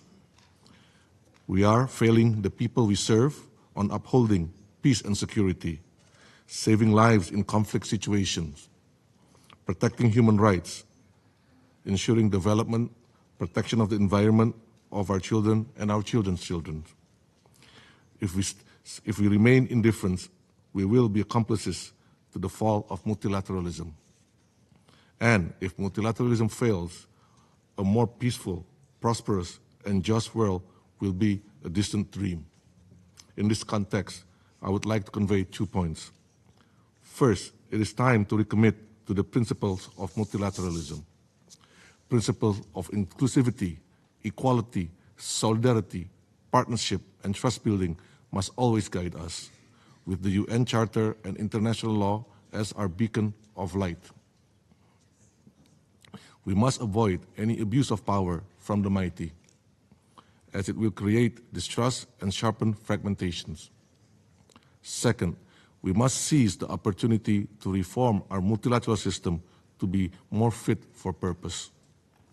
We must stop the Security Council from being paralyzed in addressing humanitarian catastrophe in many conflict situations.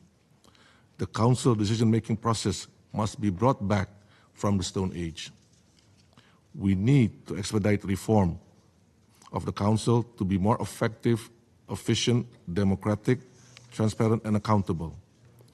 A Security Council that is well adapted to the new global realities is the very tenet of a strong multilateral system. We must therefore use all avenues to reform the Council, including the Summit of the Future.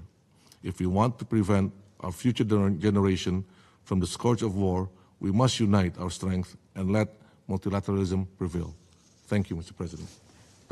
Я благодарю Индонезию за заявление и сейчас предоставляю слово Гватемале. Gracias, señor presidente. La República de Guatemala, como miembro fundador de esta organización, cree firmemente en el multilateralismo y reafirma que las Naciones Unidas es el foro y eje central para abordar cuestiones relacionadas con la cooperación internacional, el desarrollo sostenible, la paz, la seguridad, los derechos humanos y el Estado de Derecho. Por ello, mi país enmarca dentro de los principios de su política exterior la búsqueda de soluciones pacíficas de las controversias basadas en el diálogo, la cooperación y la diplomacia. La seguridad colectiva de la humanidad no puede ni debe depender de la disuasión a través del uso o amenaza de uso de armas nucleares o cualquier otro tipo de armas que amenacen a las futuras generaciones. Guatemala reitera su firme determinación de hacer frente a la amenaza existencial que representan las armas nucleares para la humanidad, así como para el derecho internacional, el derecho internacional humanitario y la Carta de las Naciones Unidas, y de mantener nuestro compromiso por su prohibición y eliminación completa. El desarme nuclear es un tema que todos debemos tratar con vital importancia para la seguridad hemisférica, global y para la supervivencia de la humanidad.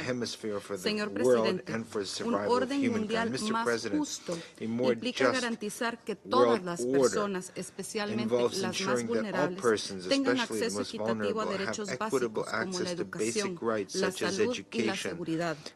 Esto requiere la eliminación de todas aquellas barreras estructurales que promuevan la desigualdad. La cooperación multilateral puede y debe ayudar a establecer normas internacionales que promueven la equidad y la justicia social en todas las naciones. Es indispensable trabajar en el fortalecimiento del multilateralismo, con el fin que las Naciones Unidas sea capaz de responder a los nuevos retos y desafíos que amenazan la paz y seguridad internacional bajo un marco de acción basado en el respeto a la soberanía e integridad territorial de los Estados. Es necesario que exista mayor coherencia en la implementación de los tres pilares de esta organización y que a su vez se reconozca que los mismos están interrelacionados y se refuerzan mutuamente. En ese sentido, reiteramos nuestro apoyo a la nueva Agenda para la Paz. Tenemos la responsabilidad colectiva de fortalecer el respeto por el derecho internacional, siendo este fundamental para mantener un orden global justo. Reafirmamos la importancia crítica del cumplimiento de las normas del derecho internacional humanitario como medio de prevención y mitigación del costo humano en los conflictos armados internacionales y no internacionales, sin dejar de lado la responsabilidad de proteger. Es inaceptable que las unidades de salud y los centros educativos sean un objetivo militar. Dichos ataques deben ser condenados en su forma más enérgica. Guatemala continuará abogando por la diplomacia preventiva y la mediación como medios para evitar escaladas de conflictos. Como se reafirma en la Declaración de Manila, todos los estados tienen la obligación de solucionar sus controversias internacionales por medios pacíficos como la negociación, el arbitraje y arreglos judiciales. Este Consejo puede y debe beneficiarse de una mayor interacción con los miembros y otros órganos de la ONU, incluyendo el Consejo de Derechos Humanos. Además, mantenemos nuestro firme apoyo al rol de la Comisión de la Consolidación de la Paz y su enfoque integrado.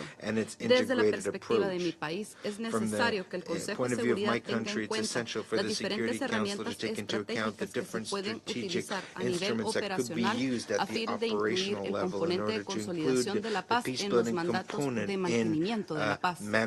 Para concluir, exhortamos a todos los Estados miembros a fortalecer su compromiso con la Carta de la ONU mediante la defensa de sus principios como abstenerse a la amenaza y el uso de la fuerza, respetar la integridad territorial, el derecho internacional y la resolución pacífica de controversias. Muchas gracias.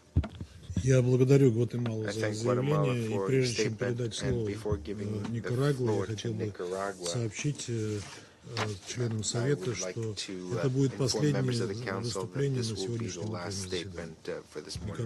Никарагуа.